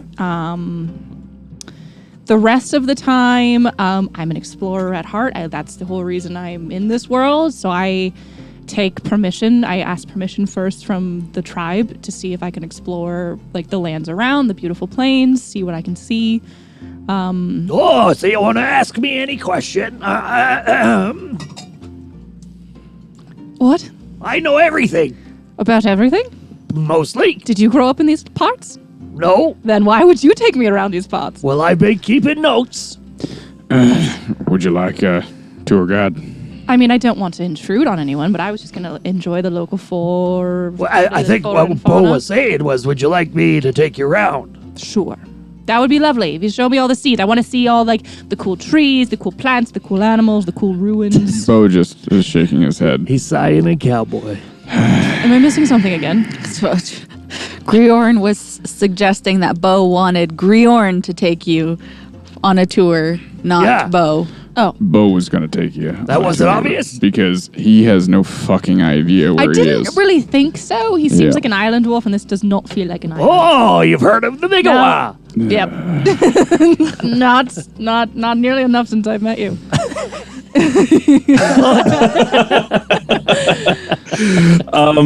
Okay, so Bo, you're gonna show Cypher around. So I want you, Bo, to roll a history check first. Okay. History checks all day today. And tell me the number. All right. 29. 6. Oh God. Okay, so Do I get an We are advantage failing because our this is yes, the place yes, that I go know? ahead. Yeah, it's your preferred plan. Go ahead. That makes sense. There, that's better. That's a 14. It's your preferred plane, he said. Okay. Preferred terrain. Everybody, yeah. Okay, so I need you to tell Cypher about 2 places that you remember, and you don't worry, just come up with them, that you liked going to as a young half-orc ranger. You see, Simba. You like don't have to tell me your like secret places. For all the light to see. I don't think I know who Simba is. So, we'll be right along. First, I'll take you to my favorite rocky bluff. It's my favorite one because I like to sit up there with my Like no water. Why would there be a bluff? like a mountain bluff, like A a cliffside? Like an outcropping? an outcropping. Yeah, that's a bluff, right? Go bitties. I love this. I really love this, Bo, because I just imagine Bo going up and being like, yeah, this is my favorite place. And it's just a wall of rocks. A rock. Oh, it's lovely. I love the gray. Yeah, I like to sit. I like to sit there with my thoughts, and I meditate sometimes. Have you ever tried going up to the top of the rocks and looking out? Yeah, I do that sometimes too. Okay, that would be nice. Everybody must get stoned. So, yeah, what do you think? Are we at the bottom of the cliff or at the No, top? no, we're at the top of the cliff. Oh, you know what? It's absolutely lovely. I can see why you would want to stay here for so long. yeah, And it's pretty fall, right? nice. So it's like fall colors. Yes. Oh, yes. this is my absolute favorite time of the year. Do you want to see my little ritual for like? Do you want to see it? It's not weird, I promise. This is meant to be a bonding You know moment. what? Yes, sure. Show me the. your All right, ritual. I'm gonna sit down in the red Do I red sit down? sand. Do I go down too? Yeah, sit down with me. I'll do it. You can sit right across from me. Oh, okay. And then I'm gonna sit there quietly, and I'm going to meditate briefly on the Wild Mother, and I'm going to pour some of my water from my buckskin into the sand, and I'm going to take some of the blood from my blood skin and put it in there, and I'm going to mix it around in the dirt. And I'm going to reapply my face paint, and I'm going to ask if, now that she's one of us, if she would like some of them for herself. Absolutely. Or they, I'm so sorry. That's they. okay. No, all of them are accepted. If you're sure, we only just met, but if you're comfortable with that. Well, you are back here with us, so you've proved to be. Well, I mean, I think you're a good person, so that's enough. As you can see, our numbers are dwindling, and this is it's a hard time for us, and you're willing to help. So Well, cheers to learning more about each other and proving how good of people we are. Yes. Hey, what are you doing up there? Did you forget me? Why are you here? Nothing. Goodbye. Or Grior, and he's Write just down, like, write down, darling. We'll practice the songs. No, it's all right. Come on up. What? Get your fucking ass up here. Come on. Are you talking to me? roll athletics, Grior. I'm quite strong. They're all gonna do the nasty up on the rock. If Grion is here, should we try to call for... do you see what Tessie is? Oh, I got a plan for later in the week. Just Okay. 17. 17. You managed to get up there, but you're panting. You're like, I love the idea of him climbing straight up, but there's a perfectly walkable path. yeah, there is. There There is. I had a rope. Could have helped you. I honestly was just trolling. Yeah, I figured as much. Well, that's what happens when you troll, man. You insert it into the scene. Sometimes you get bit. Yes, and. Yeah. Do I apply the paint or do you apply it? I will apply it for you in a way that I am guided to. Okay. Please So do. roll a religion check, Mr. Bow. That is a 18. 18. So as you like kind of put your hand into the red dust and you reach your hand out towards Cypher, your hand is guided and begins to trace a singular line down the center of Cypher's forehead, just about to their brow. And then you kind of feel compelled to do 4 dots on either side of the cheek, and then you go kind of like where the nostrils and the laugh lines almost on the face, and you bring them down to the side, kind of going down towards where their chin is, and that's kind of the guidance that you get. All right. Thank you for showing me that. I'm honored. You're welcome. Griorn, you want to sit down here too? Can I? Yeah, you can. I knew it, Teldova. You're already so close to the ground, you might as well just Just stand. Come on, sit down, you silly Sit man. down. You sit on his Silly lap. dwarf. I'll stand. And, okay, close your eyes. Close it. I'm going to take a huge handful and just splat it right in his face. You like you're resting there, you're standing there, and then you see you just feel like a smack, just a handprint just directly square on the face, and there's a red handprint of like this. Oh, it's like Lord of the Dust. Rings. I look like Yeah. a orc. You know It's what? like, yeah. That's how I was guided for you. I'm not a religious person, but I like the Wild Mother. She does have a sense of humor. Yeah, that's good. It's red, you said. Yeah, it's Yeah. blood and red sand mixed with water. I just gotta get a mirror or something I could use. I need to see this. I don't I have, don't have it either. one of those. Oh, I really thought you would have one, if anything. Just... you know You're what? very vain. I Yeah. thought, I'm so vain. No, I don't. Nothing in my... Can you look into this dagger and see your reflection in the dagger? Oh, Oh, yeah. that's a good It's a very call. shiny Pull dagger. my axe off my Yeah, back there and you I go. look into my axe. Wait, I do have my axes, right? Physic. Yeah, you do. Obviously, yeah. You pull your axe out and you look, and you see just this giant red hand mark, like clear and very, very well done. And but where my beard is, right? So my beard is like thick and textured. That probably doesn't take on the beard, but it's like There's little speckles in the beard, little red speckles, but everywhere else that's like skin. oh, It is this looks official. Well, you I think can. it's permanent now. Well, I guess where you're from, you might call the Wild Mother by that name, but here Holy Damara. she's called Elona, Elona. and that's Not a keeper. Oh man! Oh boy, that's probably inappropriate.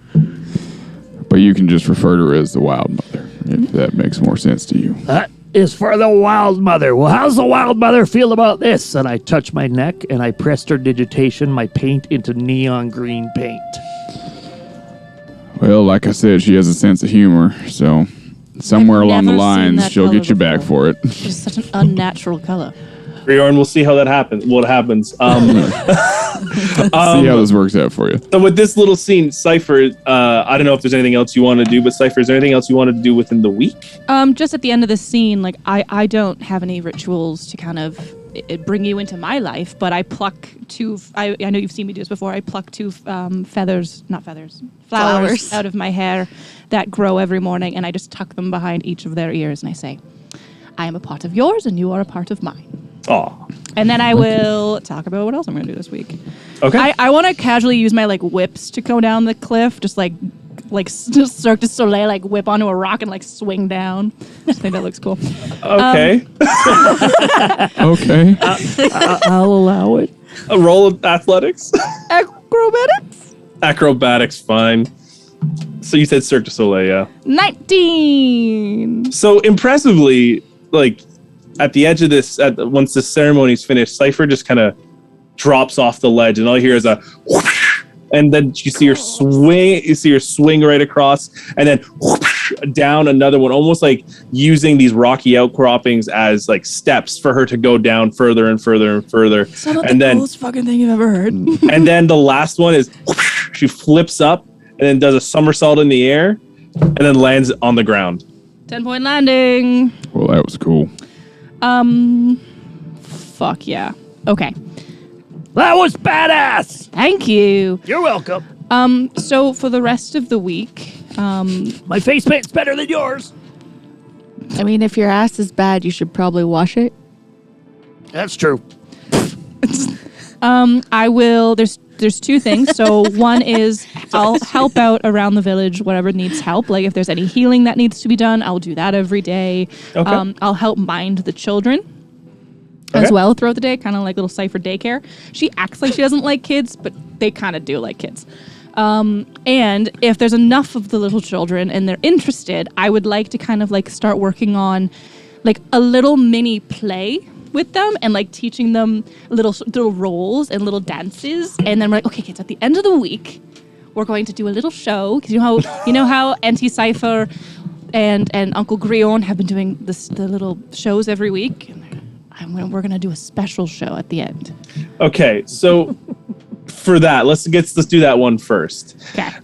Between you talking to Wawatesi, doing your performances with Griorn, you're trying to instruct the children of a hunting tribe, of a roaming tribe, how to do what again? Like a little play or a little dance? Like a little skit. A little A skit. little funny skit. Okay, I need you to roll performance, but with disadvantage. That is fair. That's fair. As they probably wouldn't know a lot of things from society. That's what I'm keeping it relevant to them. It's about like a funny hunting incident. Like they go hunting and they trip and it's a funny thing. They're all mimicking Griorn. yeah. Funny. Yeah, it's funny. Okay. Well, that sucks. It was a 17 and a 5, but hang on. I think I have a thing for this, but I can't remember. Nope. Whenever I make a charisma check, I gain +2, but I think that only counts with persuasion. I think it only is with persuasion for your trait. Yeah. Okay. Do I have any spells? Nope. Okay, 15. Okay. No, it was a 5. For the Yeah, 5 disadvantage. plus 10. Yeah.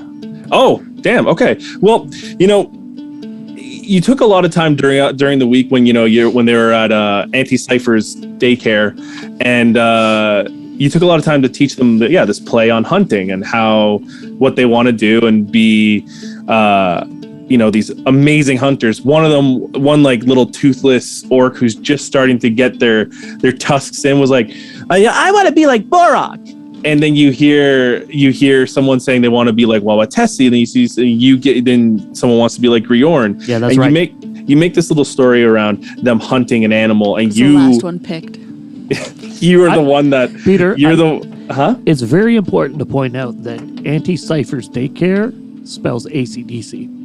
Oh, I'm actually genuinely looking at words. Like I can't on the top of my head think of gender neutral terms for aunt and uncle. Does anyone I don't know. I'll have to I look was it up. thinking, I was like, I know I've heard some in the past, but there's no like guaranteed one, so I just went with auntie. But it's In the if anyone islands, you would say remembers, tanty and uncle, but it's if the anyone same can thing. remember a gender neutral term for aunt or uncle, that would be what Cypher would be. We'll figure that. Yeah. Actually, it'll be a good one to look in. As a little nugget. Thank you for bringing it up. Hey, we're super woke. So moving on to the night of the play, you kind of show you surprise Griorn with this after one thing, and you know what, the play isn't that bad. It's kind of around their day-to-day rituals and knowing hunting and skinning and doing what they've always been instructed to, but just kind of playing it out. And they almost look like it's like training for them. And the story is them just hunting auroch, hunting their local, that's their bison, their buffalo, and them fighting this big one. And then it gets scary for a bit, and Griorn nearly dies, and then it's not true. This is a fiction. and then Borok saves the day. Oh yeah. Fuck And yeah. Wawa Tessie turns into a horse and kicks the auroch down. Yeah. And everyone's cheering and going, yay, yay. And that's the end of the play. I'm just like so proud of them. I'm Borok just is next very level. happy. I'm like crying a little bit. I like gather flowers to give to the kids. I'm like, it's so good. As she's doing that, I'm going to step out on the stage and say, well, I just make sure everybody knows it's a fiction. And I mean, this is beautiful, kids, but it's not necessarily. It's a based kid's on- play, Brior. I like Okay. take the. I'm like, I'm gonna whip you off the stage, sir.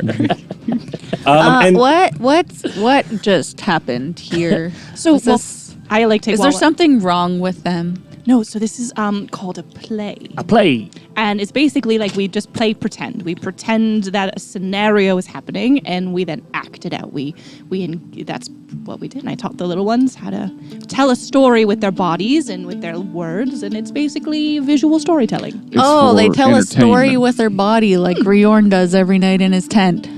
Oh, Hey. This is a massive story, though. well, Wawa, I sincerely think you should stop looking at that. That's a novel. When have you been sneaking into Griorn's tent? No, I hear him from outside the Oh, tent. yeah. The sounds that come out of his tent. That's more of a song. Yeah. Stop it. He plays those drums all right. I didn't think he had a trumpet. Oh, my God. It's more like a trombone. And we're back. Hey. And we're back. Cypher, so throughout the rest of the week, you Let's help see. out with little and? things around the staking up tents, helping cook, not that well, but you're mostly just I'm not kind a of cook, yeah. kept to chopping things and Great at chopping. assisting and all that, and also your daycare activities. So that kind of ends off the week for you, unless there's any one last thing you want to do. No, just probably in the evenings, I try to get to know my it's a week, I'd get to know my traveling companions throughout the week, but Yeah, for sure. Well, like through the rituals and the talking with Yeah. Wawa Tessie and all that, I think you get to learn a little bit more about them. But let's move on to Bo. Bo, what are you doing for this week, buddy? All right. Well, firstly, I want to take all the little wooden figurines I've been whittling over my travels, and I'm going to share them with the little children on the first night and make sure they all, get one. And I'm going to teach them how to do some whittling themselves so they can make themselves little, dolls and figurines and stuff. Okay. So I'm going to do that first, and then it's on the Do a first night. whittling. Little whittling. Yeah. So you're going to give your With wood to whittle the ones. kids. Oh man! Okay. Come on, dude. That's funny, right? right? Deepest sigh. Right? Yeah, Deepest the sigh. deepest peroxide that you can muster. There's one person who's walking by who's carrying like a bunch of wood, just goes, ugh. And like Like perverts. Pervert. Just keeps Yeah. going. The next, I'm going to talk with Dova and the rest of the Thanes about info on the town that we were meeting the Commandant Dynasty in. And then I want to do, because they're my favorite enemy, I want to just recall what kind of information or weaknesses, something I might be able to to think of to exploit while we're there if we need to. Like if there's a secret passage or like a tunnel or a well or something like that we could hide bodies in or hide people in to sneak out. You know what I mean? Like ambush sites or something like along those lines if worse comes to worse. Right. So just to remind you, the meeting's actually in Post Malone. Right. Okay. Yeah. So, but let's do one night you meet in War Chief Dolva's tent. You see, Torhild there. You actually see Shaman Torva there as well. You see Thode and a few other of the Thanes there. And Dolva has a map out of kind of a crude drawing of Post Malone and goes, all right, so we're going to be needing, I don't know how many people we're going to be having there, but I don't know, we got to be careful with bringing too many numbers to show, a heavier force. What do y'all think? I agree with you. I was wondering, since we do have a good relationship with the denizens of Post Malone, if maybe a few of the townspeople might harbor a few of our guys and girls in maybe in their houses or something like that, just in case things go sideways, so that we have some numbers that maybe can't be seen from the outset. He's listening intently and kind of goes over his little scruffy beard and points to a little wooded outcropping not too far away from Post Malone and says, now, I think them Komodan will be moving their way around there pretty quick. So what if we keep our Thanes in this little wooded outcropping here? What do you think? I think that's a good idea. Is it close enough they can get to us in time if things go sideways? Nothing than a stone's throw or a little bit of a horse ride, maybe 5-10 minutes at best. I'm just thinking in a dire situation, that might be a little too long to wait. Now remember this, Bo. You said that there was a ceasefire, as there was. And I'll say it's been 3-4 days and we haven't seen anything too much in regards to Komodans out here. Now, I feel that they are holding their end of the bargain, and you know that us bloodhands, we keep our promise. Oh no, I completely agree with that.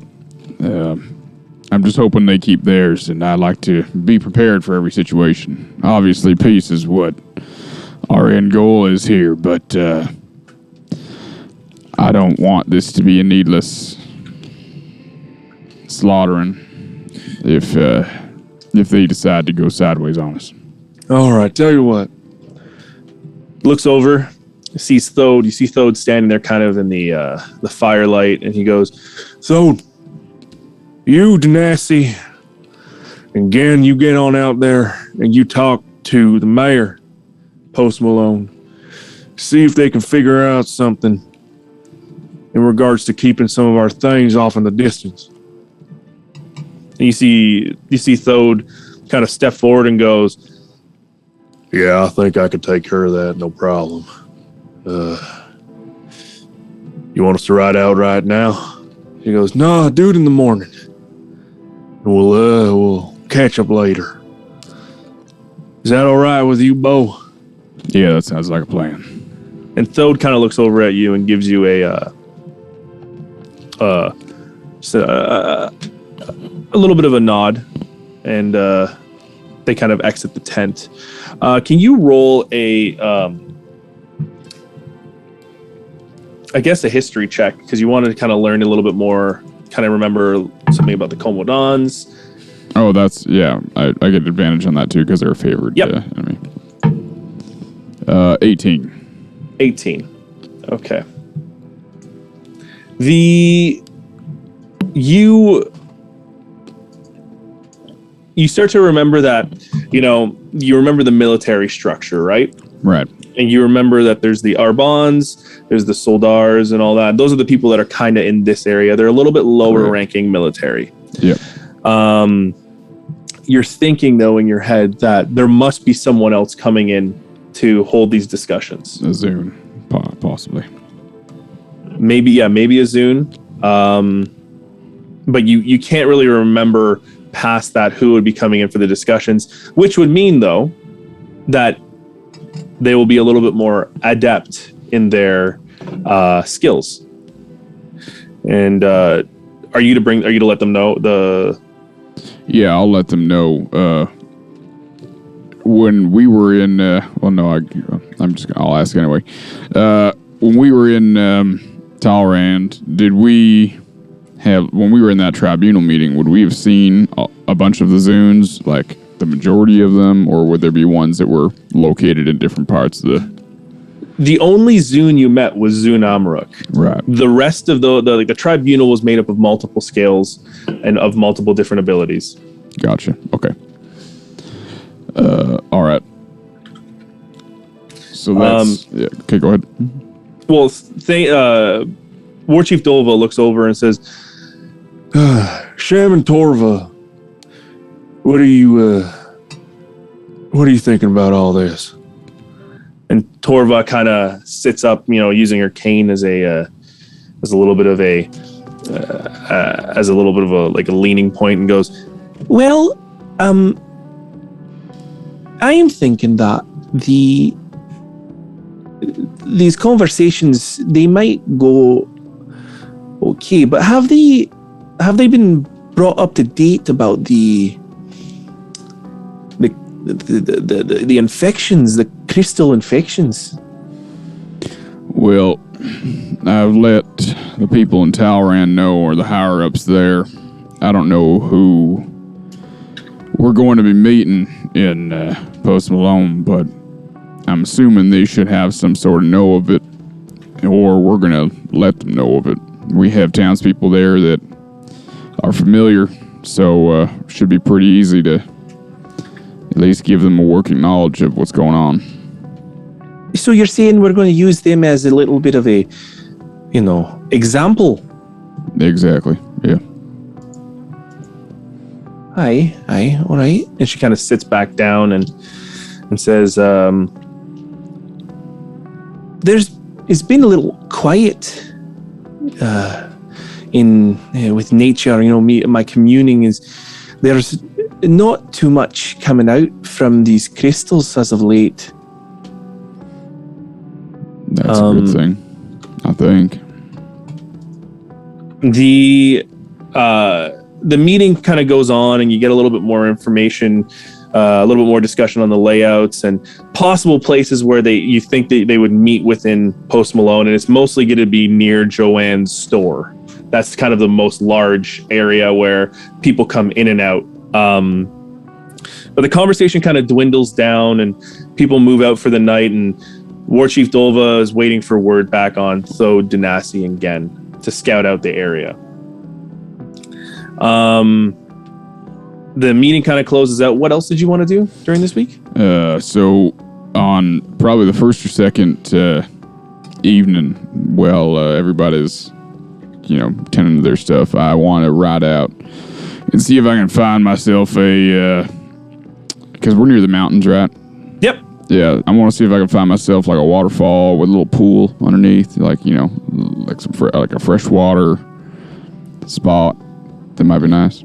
Yeah, roll history check, because you've been around these parts with advantage. Question. 19. Yep. Are we downstream from where Bo threw the crystal into the river? You're way upstream. Okay. Way upstream. Just wanted to check. The river actually ends, and you'll see that when the map is finished. Yeah, that went to the ocean. So what did you roll, sir? 19. 19. So it doesn't take you too long, but you remember at this part here, there's a little bit of a wading pool, right? Mm. And the wading pool kind of is fed by a spring waterfall that kind of goes into a little bit of a river out there, and it doesn't take too long. You're able to climb your way up there. It's the nighttime, but you can overlook and see the Bloodhand encampment from where you are. It's a little bit of a ways away, but you're just higher up. What are you doing when you're there? Well, that's good for right now. I'll let you know what I'm doing here soon. As you're sitting there, Does he see me catch the forest on fire? What the fuck? What, Jesse? as you're sitting there, you see the torches start being snuffed out on the in the tribe encampment as people drift off to sleep. Waiting in the pool, though, you hear below the thumping of a mount approaching. All right. Under the darkness of night, it takes a little bit to make something up, but you hear the noise of something climbing. But once they come into view, you make out a white dragonborn dressed lightly in dark leathers, wearing a scarf covering their snout. The white dragonborn puts its hands up and walks to you slowly. I will talk in that language, the dragon. Draconic. Draconic, yeah, that's it. What are you gonna say? Am I naked at the moment? Like, do I have anything on me? I've just been entirely taking a up dip. to you. That's entirely up to you. If I'm swimming, then yeah, I'm naked, dude.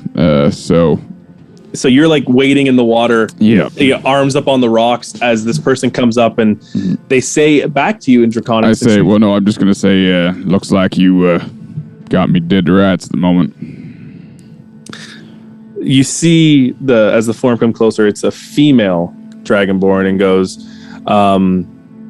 I don't wish to bother you, but I come bearing a message. All right. Do you remember Viceroy Karth? Yeah, I do. He comes bringing a message, and she walks a little bit closer to the edge of the water, kind of crouches over and puts a claw in the water and starts spinning it around and making a little like whirlpool with her fingers. And well, as you see, I have been on a fact-finding mission to the Holdramian Kingdom. Are you familiar of the Holdramian Kingdom? I'm not familiar with the territory, but I am familiar with your struggle with the Haldramian Kingdom. Oh, struggles go, struggles happen. But I have some information that might be important to you. Since you and the Viceroy met back in Armazal, correct me if I'm wrong, you met in Armazal. Yeah, that was quite a while ago. Yes, you gave your name to him. Well, I became under his employ after your party decided not to assist with the defense of Armazal. Hoping to find how would you say, an opportunity to use this information. Now, I will turn over this information for you, or Viceroy will, if you agree to our terms. What are the terms? Well, if you convince the war chief to lay over and let us take this place, I will give you the location of your mother.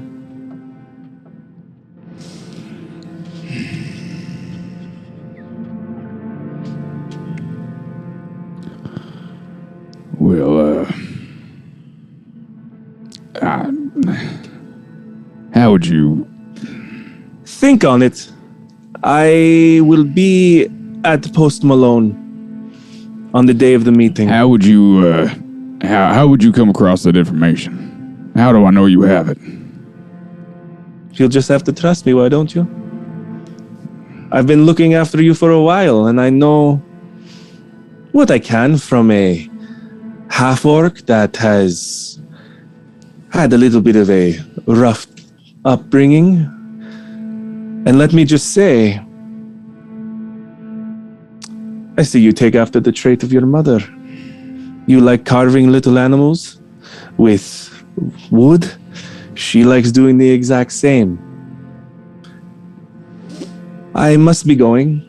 And she gets up, kind of from a crouch, and begins to walk away. Remember, you have a few more days to make this decision. Who are? What's your name? And she just kind of waves a claw finger and continues down the mountain, off into the darkness. And you're just sitting there with the water going into this little wading pool, just dead silence.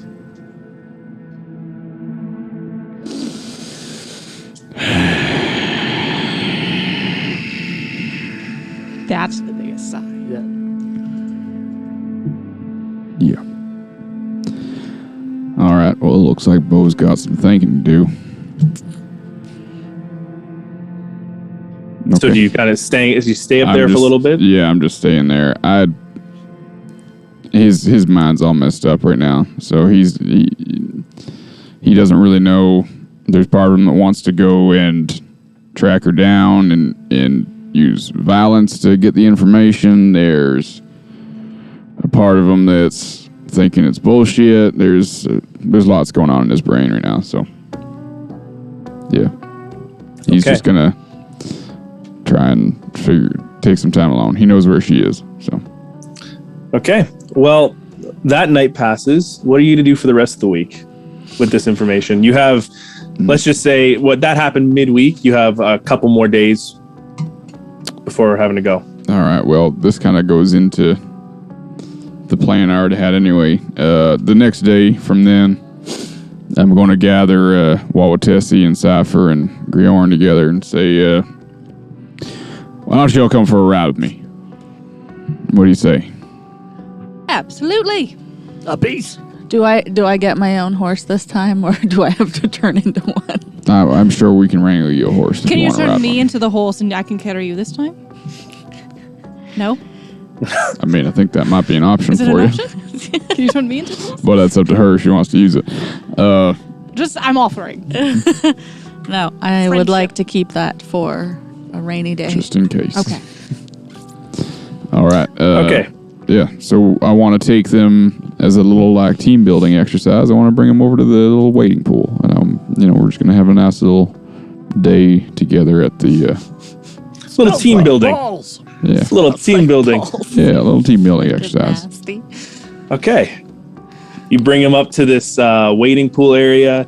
It's pretty sizable. There you could see little fish kind of swimming in and out of these little hidden parts of the rocks. And what are you going to do while you're up there in that little team building? Well, first we're gonna skip rocks and. I'm going to play Two crush Truths you and a at Lie. Yeah. No, I will let them know about the woman, the Dragonborn from the night before, what she has told me. And let them know that my thoughts on this are, I know she has the info. I know that the Phil and Armsall has the info as well. And that I'm not going to sell out my tribe like that. They have been my family. So But I've made it this far without my mother that I'll find her. This way I know she's still alive.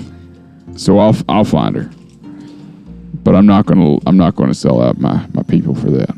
we just gonna skip past the holy shit part of all of this? Yeah, it's This dragonborn woman just comes out in the middle of nowhere while you're balls deep in a wading pool and says, "Hey, I know your mom. Give up your family so you can go see her." Like, yeah, that was holy shit. my excitement level generally doesn't get. But yeah, I'm exploding on the inside. Oh, I can see it. It's weird. It's in the eyes. Yeah. All right, so good call not telling out the tribe, but we'll find your mom. I didn't know she was missing. Is Bo? Yeah. This is a thing you want to do. Yeah. So I didn't know your mom was gone. I'll give you this story. When I was very young, before I was young, my mother is a human, and my father is orc, half orc, I should say. Oh, that's why you're so ugly. Yeah. My father was already part of the Blood Hands. My mother was a denizen of one of the neighboring outposts. They fell in love, and What does that mean? what do you mean? A dentist? A denizen is a citizen, is a person. Gotcha. Of one of the neighboring outposts, and they fell in love, and she decided to leave that outpost and join the Blood Hands. I was born, and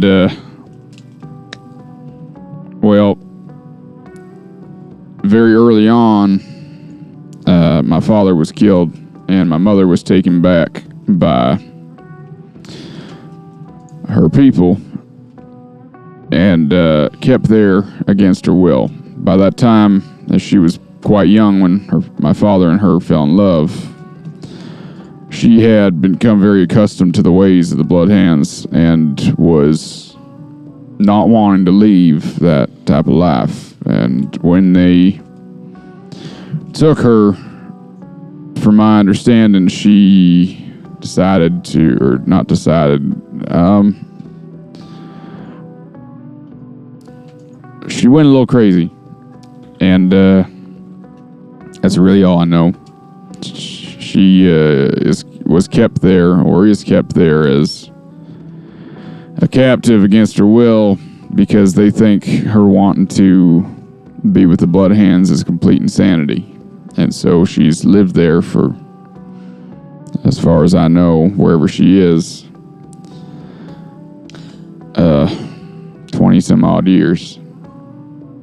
I haven't heard from her in a long time, so I don't really know what the situation is anymore, but that was what I was told growing up. So you know the village your mother is in? I knew what village she was from, but when she was taken, she was originally brought back to that village and then sent somewhere else to live with other family. Now, there is definitely a breadcrumb trail there we could follow. I agree. I mean, that's a real cog in the wheel, if you know. But first of all, I'm very sorry to hear about these sequence of tragedies. It's, And I'm also sorry that you're being exploited for said tragedies. yeah, I didn't really know she was alive, so this is a bit of a mindfuck, if I'm being honest. Hey, you remember that thing with the birds you did? The messenger? Yeah, can you do that to her now? You knew her before. I was very young when she left. I don't truthfully remember what she looks like or any Roll of a her history check. belongings. That's a nat one. Ooh. You don't really remember anything aside from a woman with auburn hair. She So, had red hair. That's about all I got. How do Well, this is, that's a predicament. Yes. I ain't ain't known you long there, Bo. And, this seems like, something that you might want to handle. But, You can wait. okay, because, like, strategically, if we're talking about priorities, We're gonna we're gonna head to your mountains. Nope. After That's actually, I've been doing some thinking about that. well, I need you guys to know that my loyalty to the tribe far trumps any personal Yeah, that's what I'm want saying. that Look at my face. And you can see the green mask that you slapped on my face. yeah. I know you're with us too. So but I needed to tell you guys that. Well, thank you for telling us. And I think it goes without saying, but we'll say it, that we have your back. And if there's anything we can do to help find her, I'm sure we can be persuasive in the right areas and follow the breadcrumbs, if that's ever something you want to do. I think that right now it's comforting to know that she's alive. Absolutely. So I can live with that. If for a anything, moment. it's something to celebrate. Yeah. This is a good thing. Your mother's alive. You're right.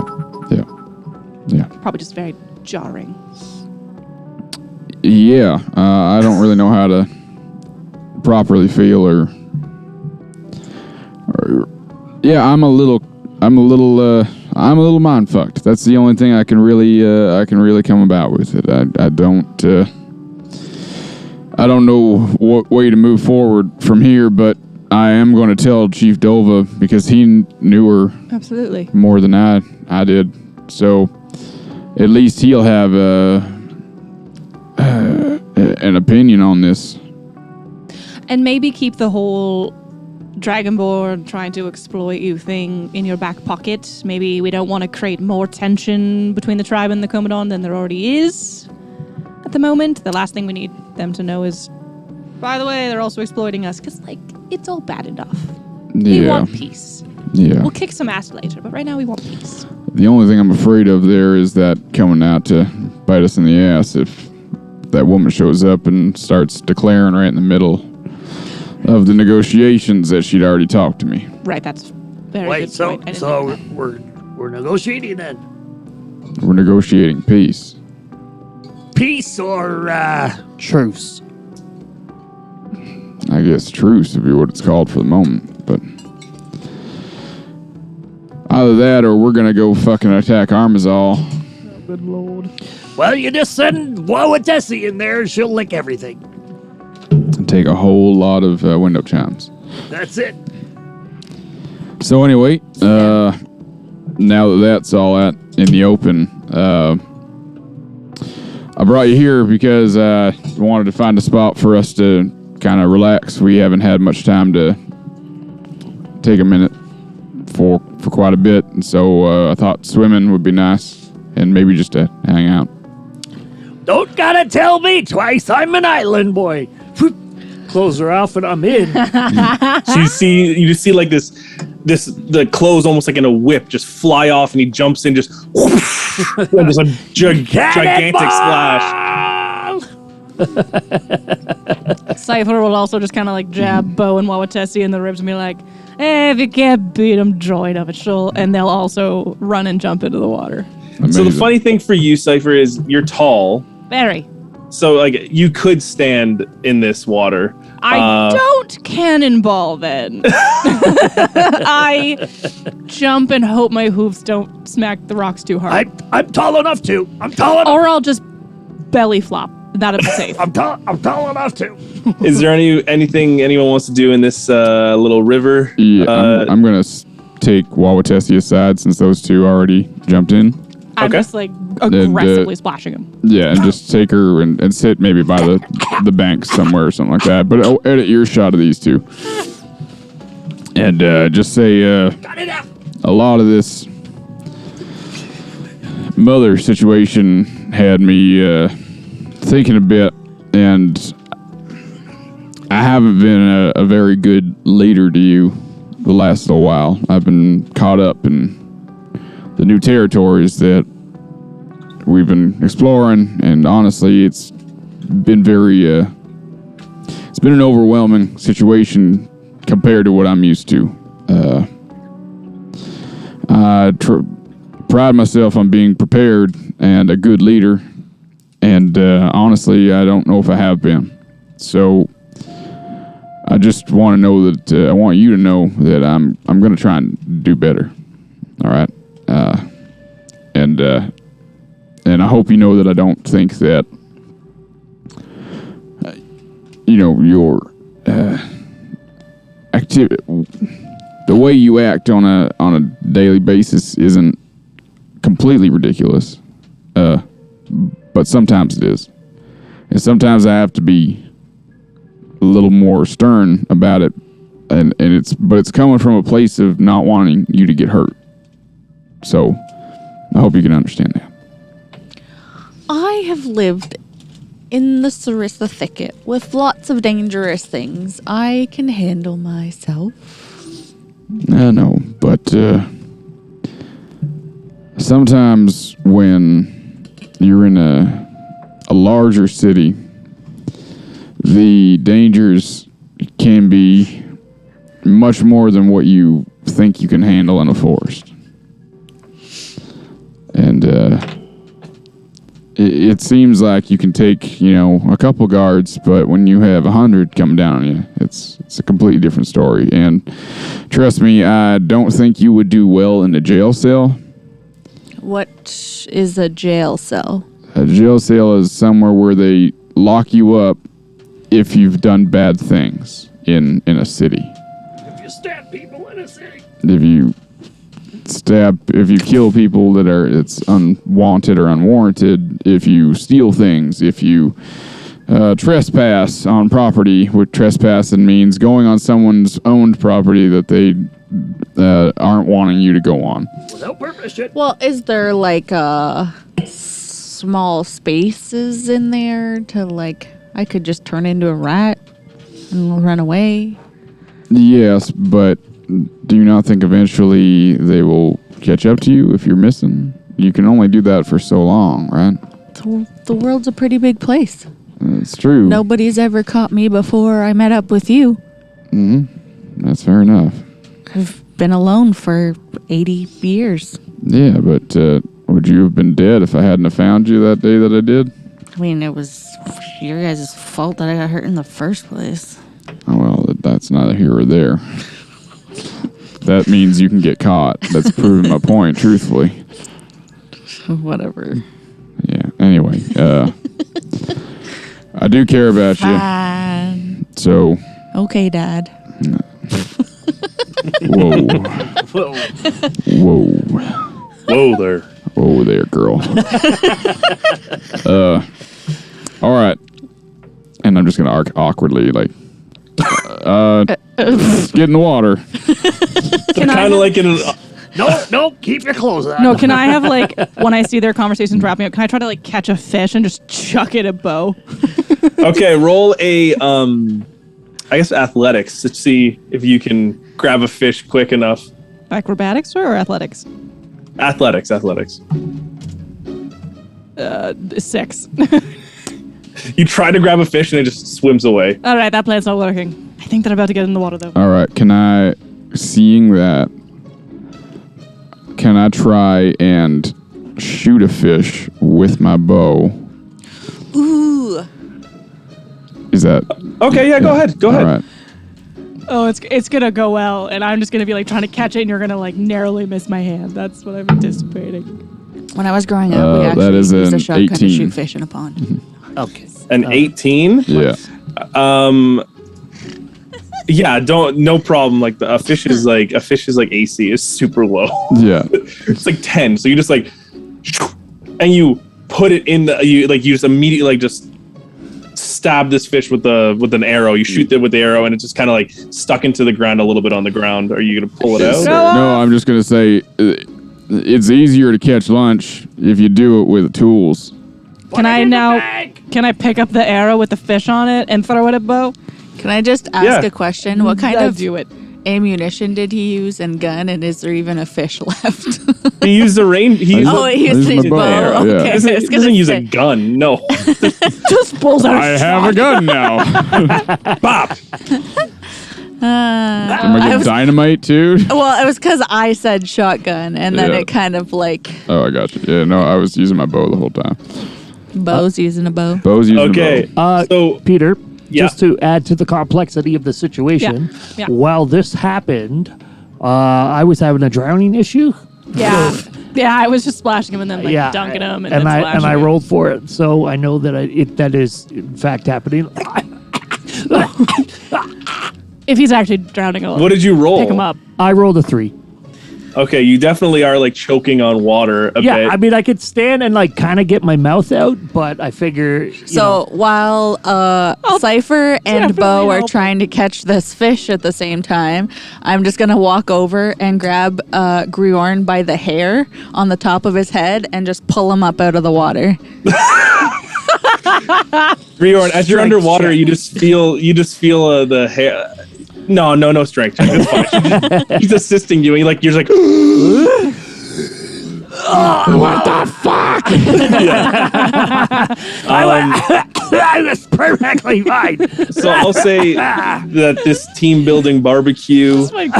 Excuse me, gold dwarfs are seafaring people. I'm safe in the water. Cypher would just think this is hilarious. Oh yeah. So the team building barbecue goes on into the night. You cook a few fish, you swim, you Do my little tobacco ceremony for the fish. Yes, every time a fish is killed, a tobacco ceremony happens. We somehow find a shotgun. And Shotgun around. No one knows where it came from. It came out of the fish. Oh my god. you move into the night and that the next day. So, Bo, is there anything else you wanted to do before we tie this all up? Put a bow on it, Bo. I am gonna go to Dova and tell him about. By yourself? Yeah. By myself first. We don't have to role play that. I just want him to know I'm gonna come completely clean and tell him that White Dragonborn came to see me. They're trying to exploit or what's it called? Blackmail me with information on my mother. I know this is something that would be important to him too, and that I'm not gonna do it. That the tribe means more to me than that. So, okay. Well, just a little bit of a little small role play there, as you know. Dolva immediately acts incredibly surprised. First angry, yeah. and then understanding. He kind of looks to you and he says, Now, how can we tell that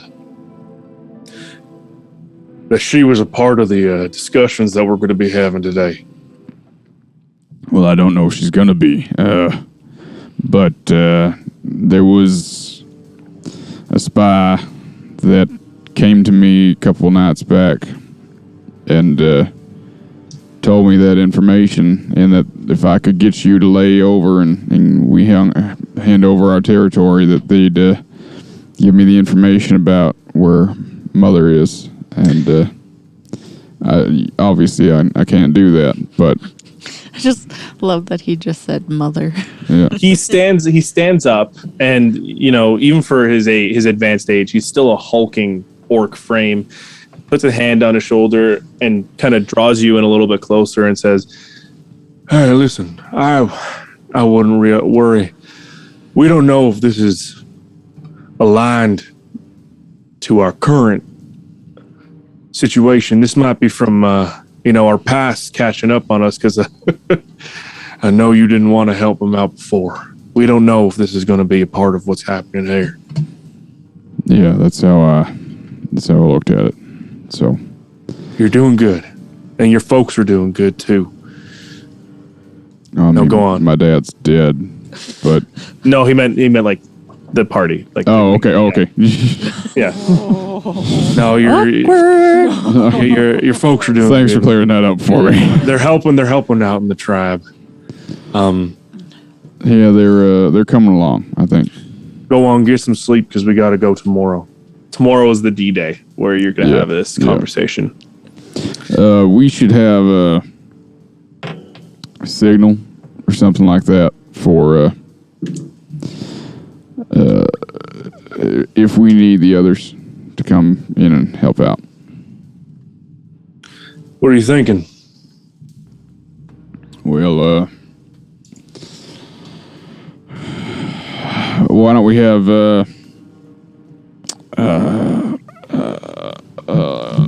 woman that is the witch style woman. Shaman Torva? Shaman Torva.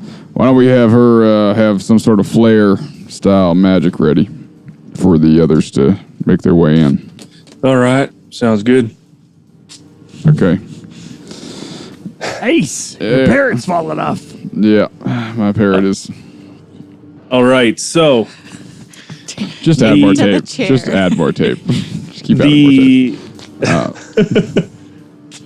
I'm watching night- his neck slowly get in like worse position. I'm like, you're gonna have a neck spasm at this point. yeah, slowly. I mean, you can take the dragon off. Yeah, if you really let's need just- to. We could just. We can just lose the dragon. Yeah, let's lose the dragon. But she's So we trying don't- so hard. Fine. Thank Yeah. you. Thank you, though. I appreciate your work on keeping this. Yeah, it's got. Now All right, show the there. camera all Oh, the duct man. tape that was on there. Yeah. Oh Yeah, my please. God. There's a lot of duct tape. Wow. Hold on, did he lose his headphones in the mix there? Holy. There's, Okay. There's something. For There's the record, it didn't work. something attached to the. Oh, the string. That's string. Oh, yeah, that's We the even tried string. string. We tried string. We tried tying it. Roger that. Lots Stop of things. distracting everyone, Becky. Jeez. Sorry. I'm back. Okay. So, Anyway, yeah. the night ends off with another one of the. This is actually the night that the play happens, and I did have one more oh. conversation I want to have. Sorry. yeah. Go ahead. And I'm going to wake up Griorn one morning really bright and early. I'm always up. You go into the tent, and he's asleep. Yeah. I'm going to Blowing the butt trumpet. yeah. Oh man. No, this whole tent just It's not even is here at that time. horrible. I'm gonna just nudge him while holding my nose and go get dressed. I'm up. I'm up. I'm up. We're going for a ride. A what? A ride. Oh. I'd walk with you, but I'm sure you're not in that state. Well, you walk slower than me, and I wrestle myself out at the door first. And everything's a competition. Everything's competition. Most defensive dwarf I've ever met. Yeah, no, right? It's Where like you almost riding out like to? he's got a complex. Up east. Yeah, up he's here you go. I help him up onto his horse. And then I look around and make sure nobody saw it. We're just going for a leisurely ride through the forest. No real plan for Bo here. He just wants to gauge Griorn's general feelings on everything and see if there's anything he wants to address because he's kind of a go with the flow guy. So Okay. This is after you drop the bombshell on us. yeah. So this is like, I'll throw this to Griorn for a second. It's just most of this ride is silent. Just the plodding along of hooves across grass and into a little bit of a wooded area. There's just silence. What are you doing, Griorn? Well, Bo, as you know, I'm not one known for being quiet. No, I honestly just kind of had an inner bet to see how long it would take for you to talk. Did I win? I'm pretty sure I won. Well, I won. One of me won. Anyway, That's not true. I won. you hit the under, so Okay. Oh, is that a short joke? Is that what that is? That's a short joke. jokes on all levels, truthfully.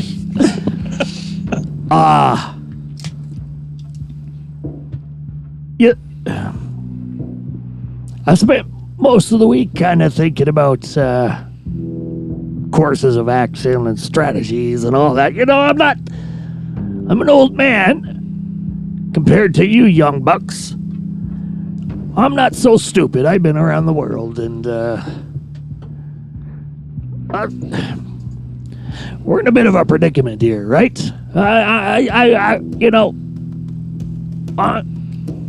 You splash a little paint on my face. I'm loyal to your people. And I'm quite honestly nervous. Well, I understand that you found yourself in a situation that you didn't necessarily want or need to be in. And I do want to say that I appreciate the help that you've provided so far, and coming all this way with us, even though I did save your life. I was going to say that goes both ways, but you didn't save my life. I mean, we had everything handled, but I mean, oh, thank you. You're welcome. But I will understand completely if you want to go on your way.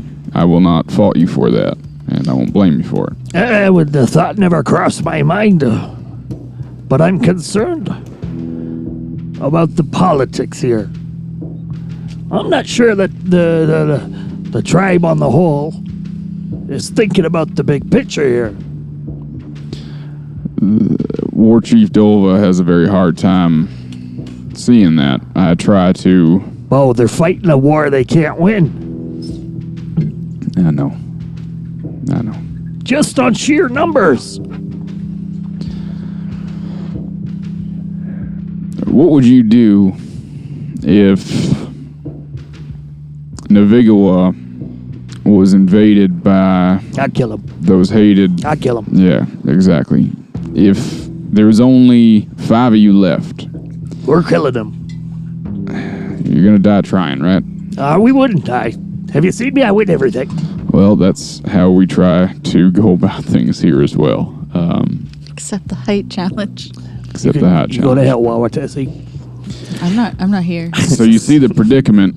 Here's the thing. And I think you know it. We've garnered some respect from the Komodan dynasty. But we did it under a guise of not being blooded.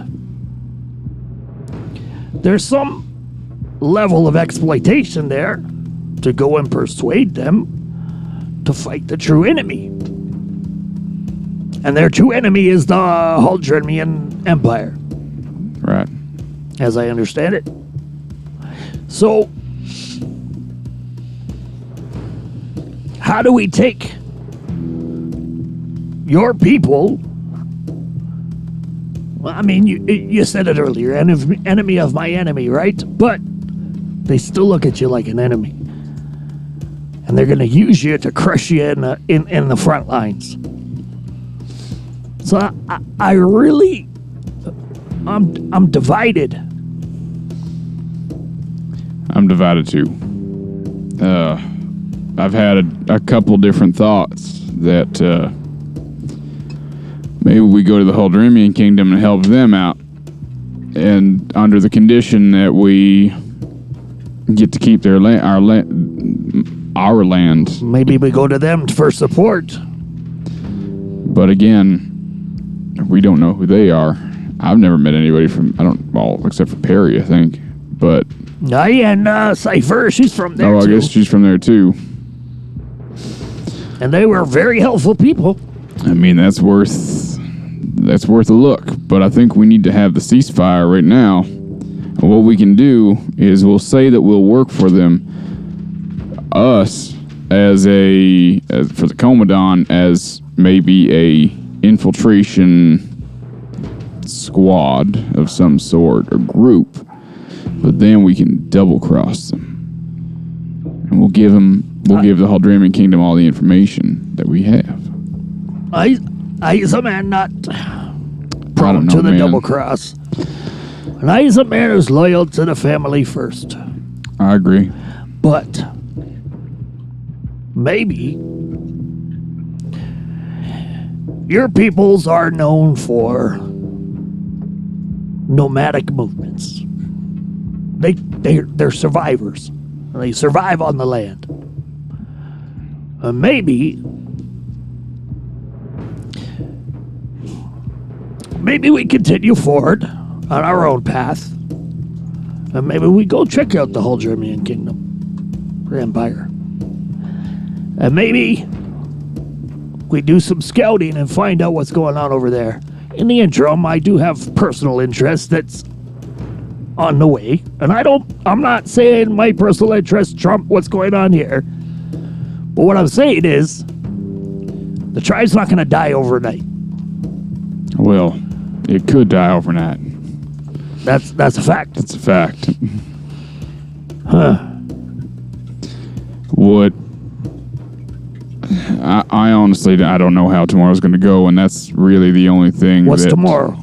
Tomorrow is the day that we're going to Post Malone. We're doing it, or Dolva's doing No, it? we're going, man. It's all us. of us. It's all of us. Dolva will be there.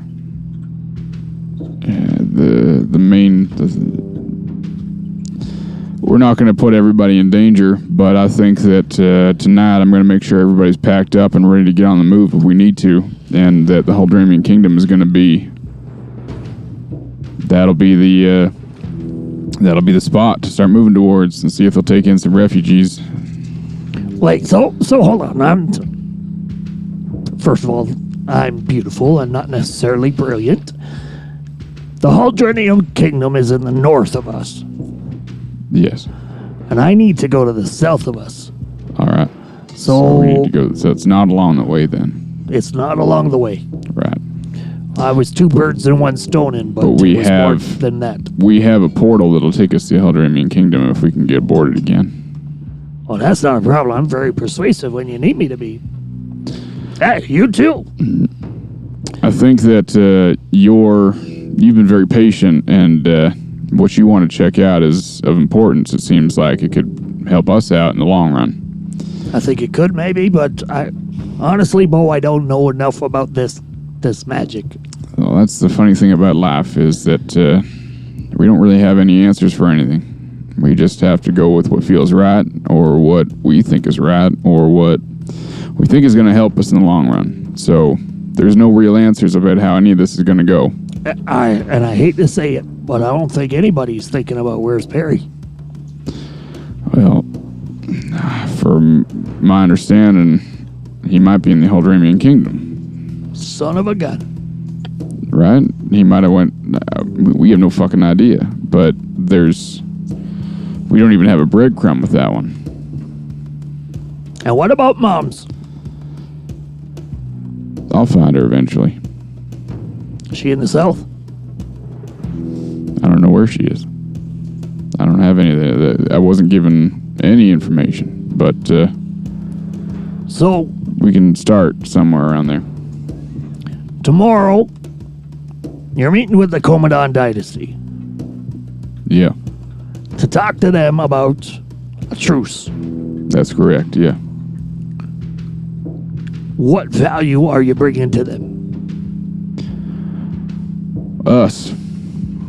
We're gonna help them fight the Haldramian Kingdom. Oh. That was the initial plan. That was what we talked to them about. We help them in exchange for them leaving us alone. So then, yeah, this throws everything off. It's a tricky situation. So I think we go into that meeting knowing what we know, and we just take it from there. We can't assume what they know or what they think they know, and we have to hear them out. Yep, that's the plan. Well, realistically, we don't want a war with them. No, we will die. Yeah. We might get away, but the children won't. The shopkeepers won't. The ones that aren't fighters won't. They're all good. They'll all die or become slaves. So we got to be gentle with this tomorrow. So who's doing the talking? You then? I think Dolva, myself, yourself, I think we should all be there. We're the ones that started this. We're the ones that decided on it. So I think you and Cypher have We're quite, charismatic ways about you. we're quite charming. But that's not really my strong suit. But I do try to make sense or straightforward points, so that might be a good thing. Dolva can talk, so Here's what I'm going to suggest then. Take me in front of Dolva tonight to have the conversation about me being there on the front line of conversation, because I'm quite eloquent when I need to be. And I'm not, well, damn, I am part of your tribe now. But I'm not necessarily part of your tribe. And I can talk as a mediator, an in-betweener. All right. Broker that conversation as a mediator. Sounds good. And I think me being able to speak Draconic also helps us out. So. Oh, you're fucking smart. I see it. Oh, look at me. I'm Barag. I'm so smart. Sorry, Yeah! As you both ride off back to the camp, Bo, you bring Griorn to Dolva the final night before the discussions, and just for the sake of time, we'll do this quickly. You know, you bring up that you want to bring up that you want the group there to have the discussions, right? Yep. Okay.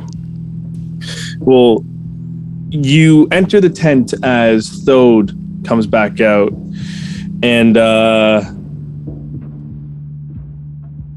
Dolva looks a little frustrated, but also a little calmed. He goes, Well, that's just Thode letting me know that, the citizens of Post Malone are being pretty neutral on this, and they're not letting any parties in and out of the town. So there's no Comodan military, and then there's none of us in there. The only people they're allowing in is you, your party, me, and the shaman. All right. And they've been pretty on it. They're being pretty strict on this. No weapons either. We're dropping our weapons at the general store. That's what we're being told. Really? Yeah. Both sides. There's no messing around. All right. Well, at least that keeps things somewhat even on both sides. Now, you all get some sleep now. We're going to talk in the morning. We're going to ride out. We'll be there by midday. All right. Have your wits about you. Always.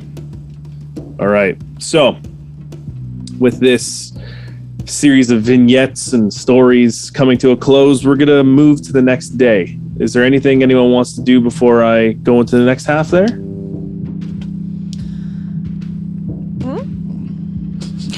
Was that Griorn? No. Well, nope. It's okay.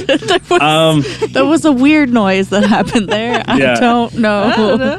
Griorn is good. So is there anything you want to do in the morning before we leave Before we to go head out. to? Well, first I need to go take a whiz in the forest. okay, we're just gonna skip past that all. I would probably just say to Bo, the only stake I have in this is you and everyone's safety. So if you would like me to speak up, just kind of give me a little signal. If you would like me to not speak up, I'll kind of follow your lead. I am at your disposal.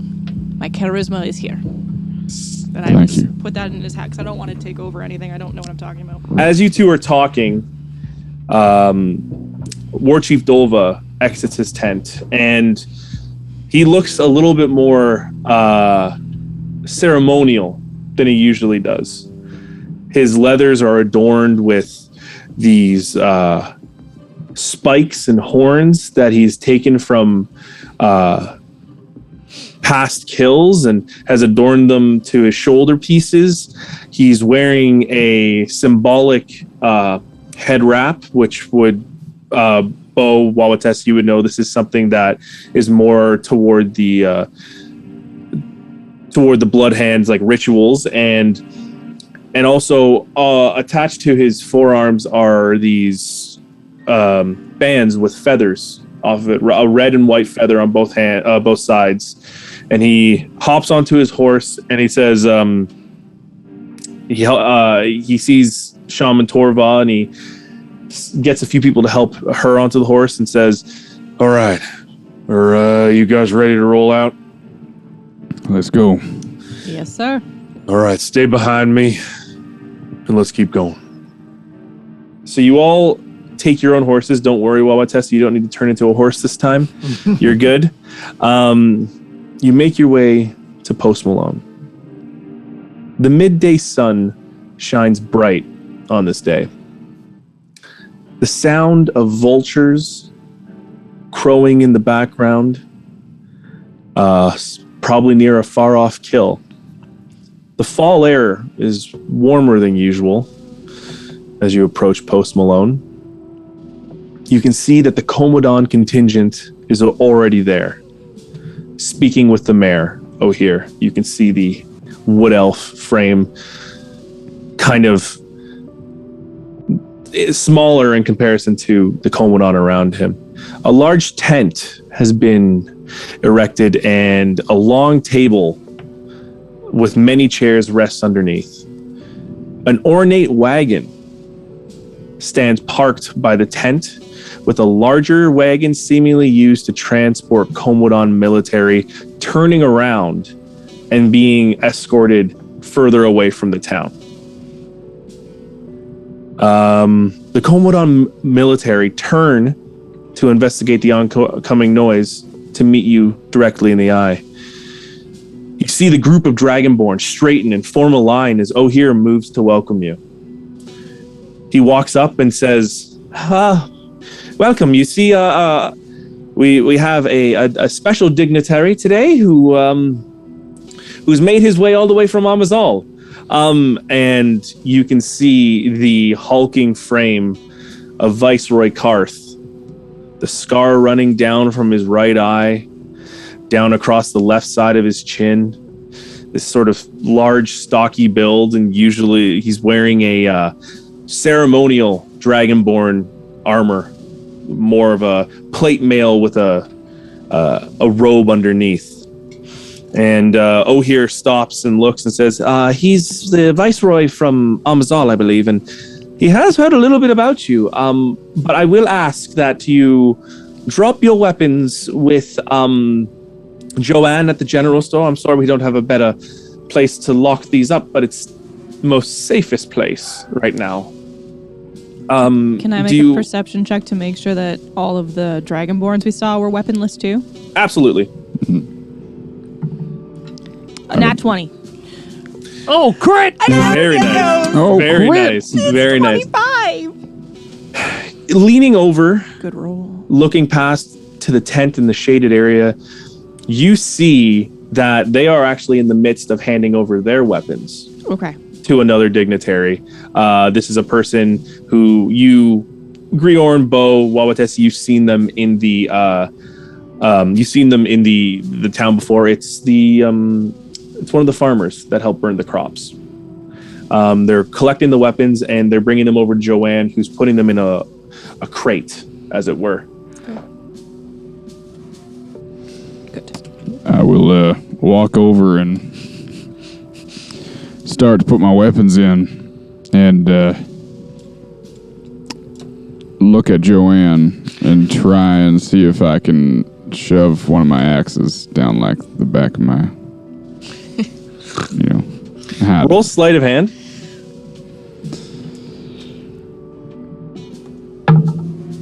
Oh, that's not good. 11. Unfortunately, it's a little too. It clatters to the ground. Yeah. As you try to. Whoops, dropped it. Put it in the Oh, up in you're the so box. clumsy these days. So clumsy. Oh, long night. And I'm assuming everyone else kind of goes ahead and puts their weapons in. I ain't putting mine in the crate. I'll put them up against the wall in her place. Joanne says, "Don't worry, I'll take care of it. We'll put it in there for you. All right." No, Joanne. These are special weapons for a special person. I will take care of them. Don't worry. All right. And I just hand her my stuff, including the lute, or not the lute, the violin. And Okay. Thank you, Joanne. Okay. No problem. Now O'Here comes by and says, "Are we all ready to sit down? I will be mediating in between the discussions today. I want to thank you all for coming to Post Malone to have this most historic discussion." I thank you all here, and I'll give him like the wink and the nod because we know each other quite well. You see the stoic bronze dragonborn Viceroy Karth sit down rather forcefully into his chair, and you see beside him the Arbon Shakar, who you met here before, and two other dragonborn, the other two red dragonborn that was with her before. You all sit down at the table, and Ohir says, I would like to first take this moment to introduce two dignitaries to this table. On the Komodan side, we have Viceroy Koth Sabor. Is that correct? And you see the Dragonborn nod. And it says, and on this side, we have War Chief Dolva of the Bloodhand tribe. Now, today we are brought here to have a discussion under a ceasefire. Now, Viceroy Koth, would you please bring forward your requests? And you see him pull out some papers and put them on the table and goes, Yes. I am rather surprised to see these three. I don't recognize the fourth here with you. I don't know if you remember who I am. We have met some time ago, but nonetheless, I'm surprised to see you running within the Bloodhand tribe. The Komodan dynasty requests the cessation of raiding in the northern half of the Komodan dynasty lands, the Temravi Plains. And we call for the Bloodhand tribe to be dissolved and integrated into the Komodan citizenship. And he puts his papers down and he motions to you and Dolva to make your wants. Dolva looks over and says, what do you think? We're never going to dissolve, but we need to have the ceasefire to regroup, and maybe if we help them out enough, we'll be able to live separately but peacefully. If I may, Viceroy Karth and oh my God, I'm gonna forget the other guy's name. Arbon Shakar? Arbon Shakar, as we have met previously, you must by now know of the value of this, the Bloodhand tribe, and I'll gesture towards Dolva and Barak. I am not of the mainland, but I have become quite loyal to this, the Bloodhand tribe, and they are nothing more than a tribe of people existing in the way that they were raised and historically brought forward. There is a value among these people, and you have seen it firsthand. We have helped you out several times. And if you go all the way quite to Tallrand, the main city there, you could speak to Zun Amarak. Zun Amarak and find out of our history. Okay, roll a persuasion with disadvantage because you kind of just jumped into the middle of this while they're doing their That's not good. Their intros. Persuasion 13. The Viceroy looks over almost in a cold stare to you and says, Correct me if I'm wrong, but you are Griorn Smashstone of Nevergua, are you not? That I am. Just Funny. I also want to add I am of a higher status and class, so my interactions with this higher class would be in a way that they understand. No, I know, but I'm just throwing it out there. Just I know, but you also you did just jump into the middle of the negotiation, and he says, Funny, I find you on this side where I know, well, Nevergua does supply us with multiple necessities. It's funny that a gold dwarf such as yourself would take this position. I wouldn't call it a position, more of a humanitarian fact. Okay. Take a point of inspiration for that, okay? Thank you. To use that for later. Dolva kind of sits up and says, Now,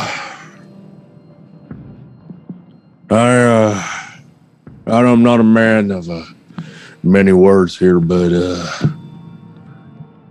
I'll put it straight. You're killing off my people. How is that fair? We've been living on these lands longer than you have even known about them. Now you're asking me to take my history, my people, just throw it away to be a part of what you're doing? What you're offering to us? you see Viceroy Karth kind of shift a little bit in his seat, and he goes, Well, let me give you an example. The grung. Do you know of these grung? Yeah.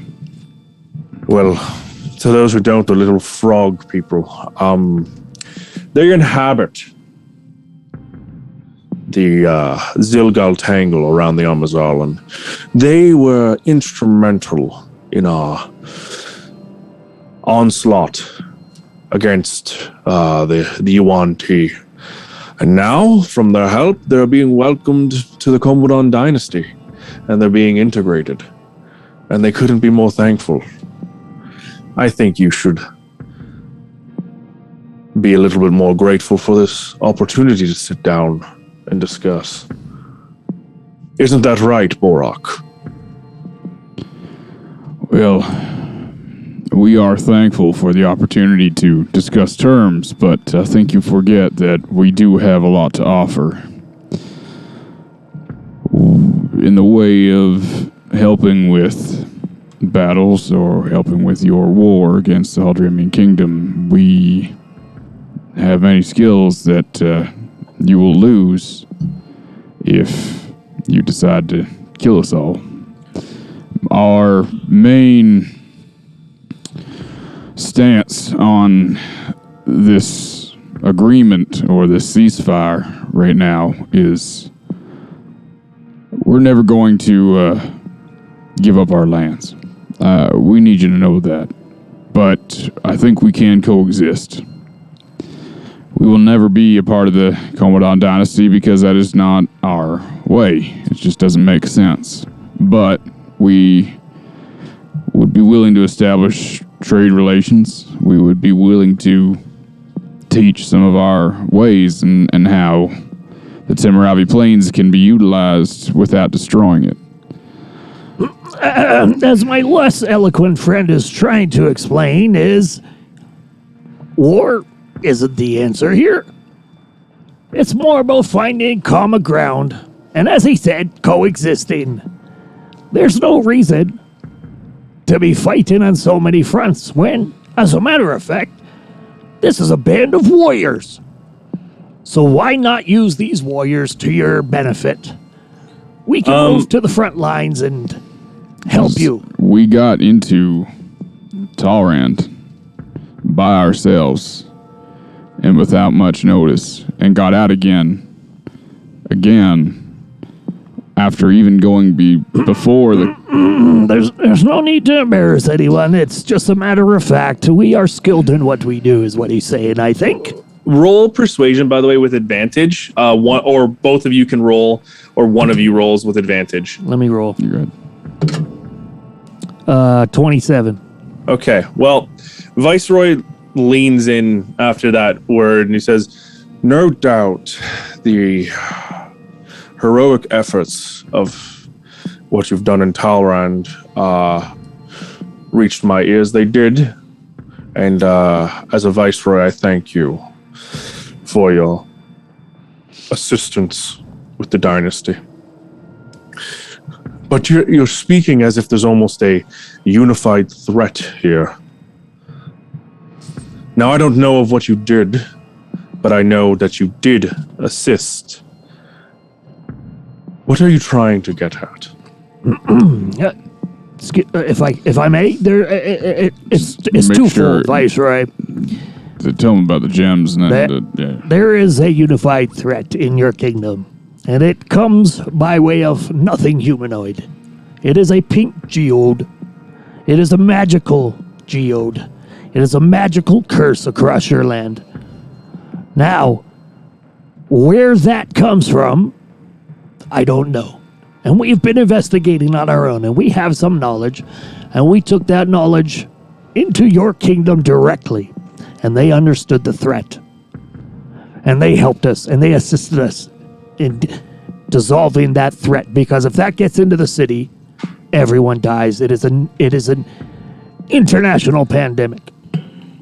Wawatesi, could you make a perception check, please? Yes.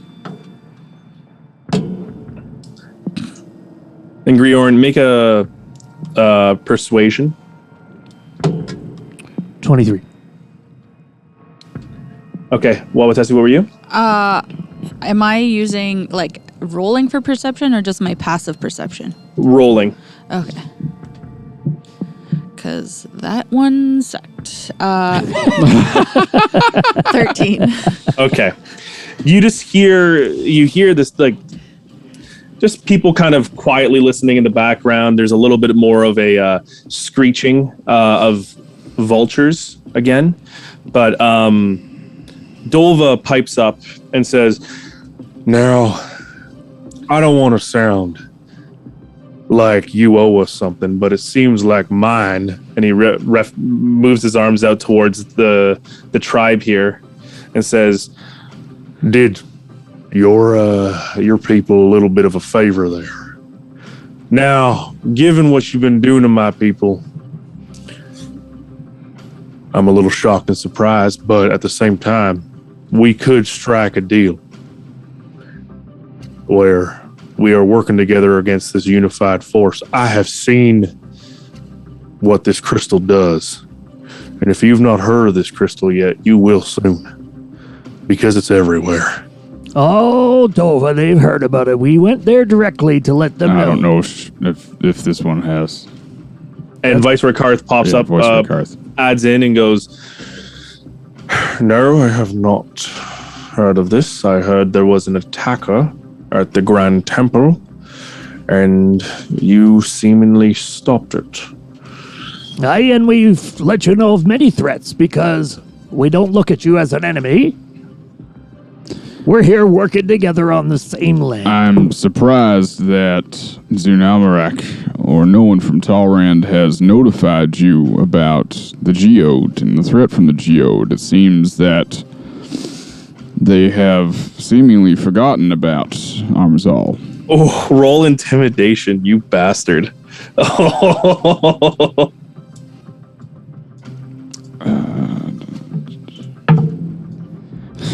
Natural 19 plus 4. So Okay, I was going to 23. say with advantage, but that's great. You can see that did strike a chord with him, and he looks over and says,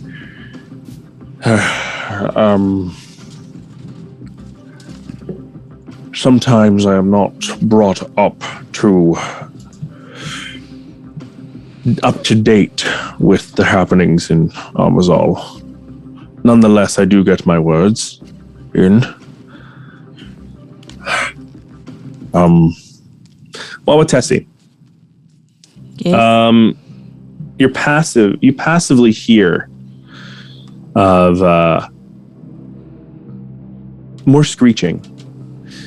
The screeching of vultures becomes more and more gathered and closer as these discussions Bring a dragon. continue on.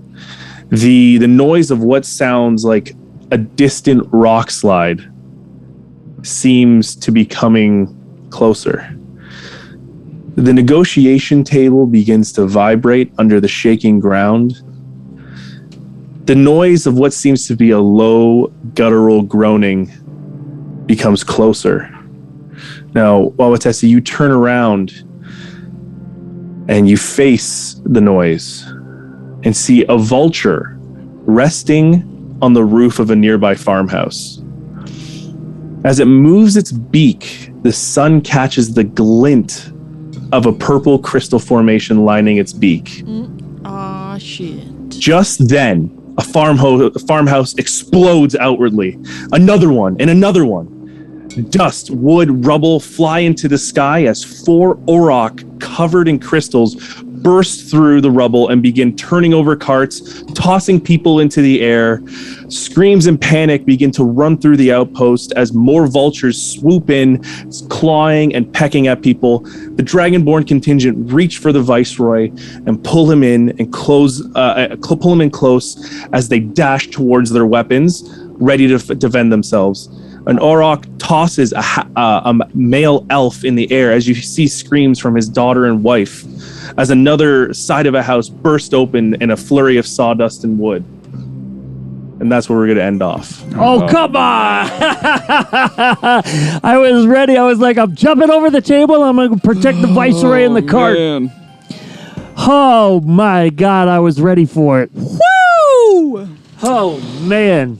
Well, they're going to see firsthand. Let's prove What? to them how well we can work Yeah. together. I mean, I'm only doing it for the tribe. Listen, before we get out of here, thank you very much. First of all, D&DW, me, Mr. Your friendly neighborhood dungeon master, Peter, crushing Excellent it. job, Peter! Amazing. Amazing. We know that sometimes these downtime episodes can be a little bit long-winded, but that was fantastic. We have That to was give a so much fun. It was a lot of That was fun. a great one. We have to give a shout out to Hans Loves D&D for the follow, SMB3 Bro for the follow, or SMBE Bro for the follow.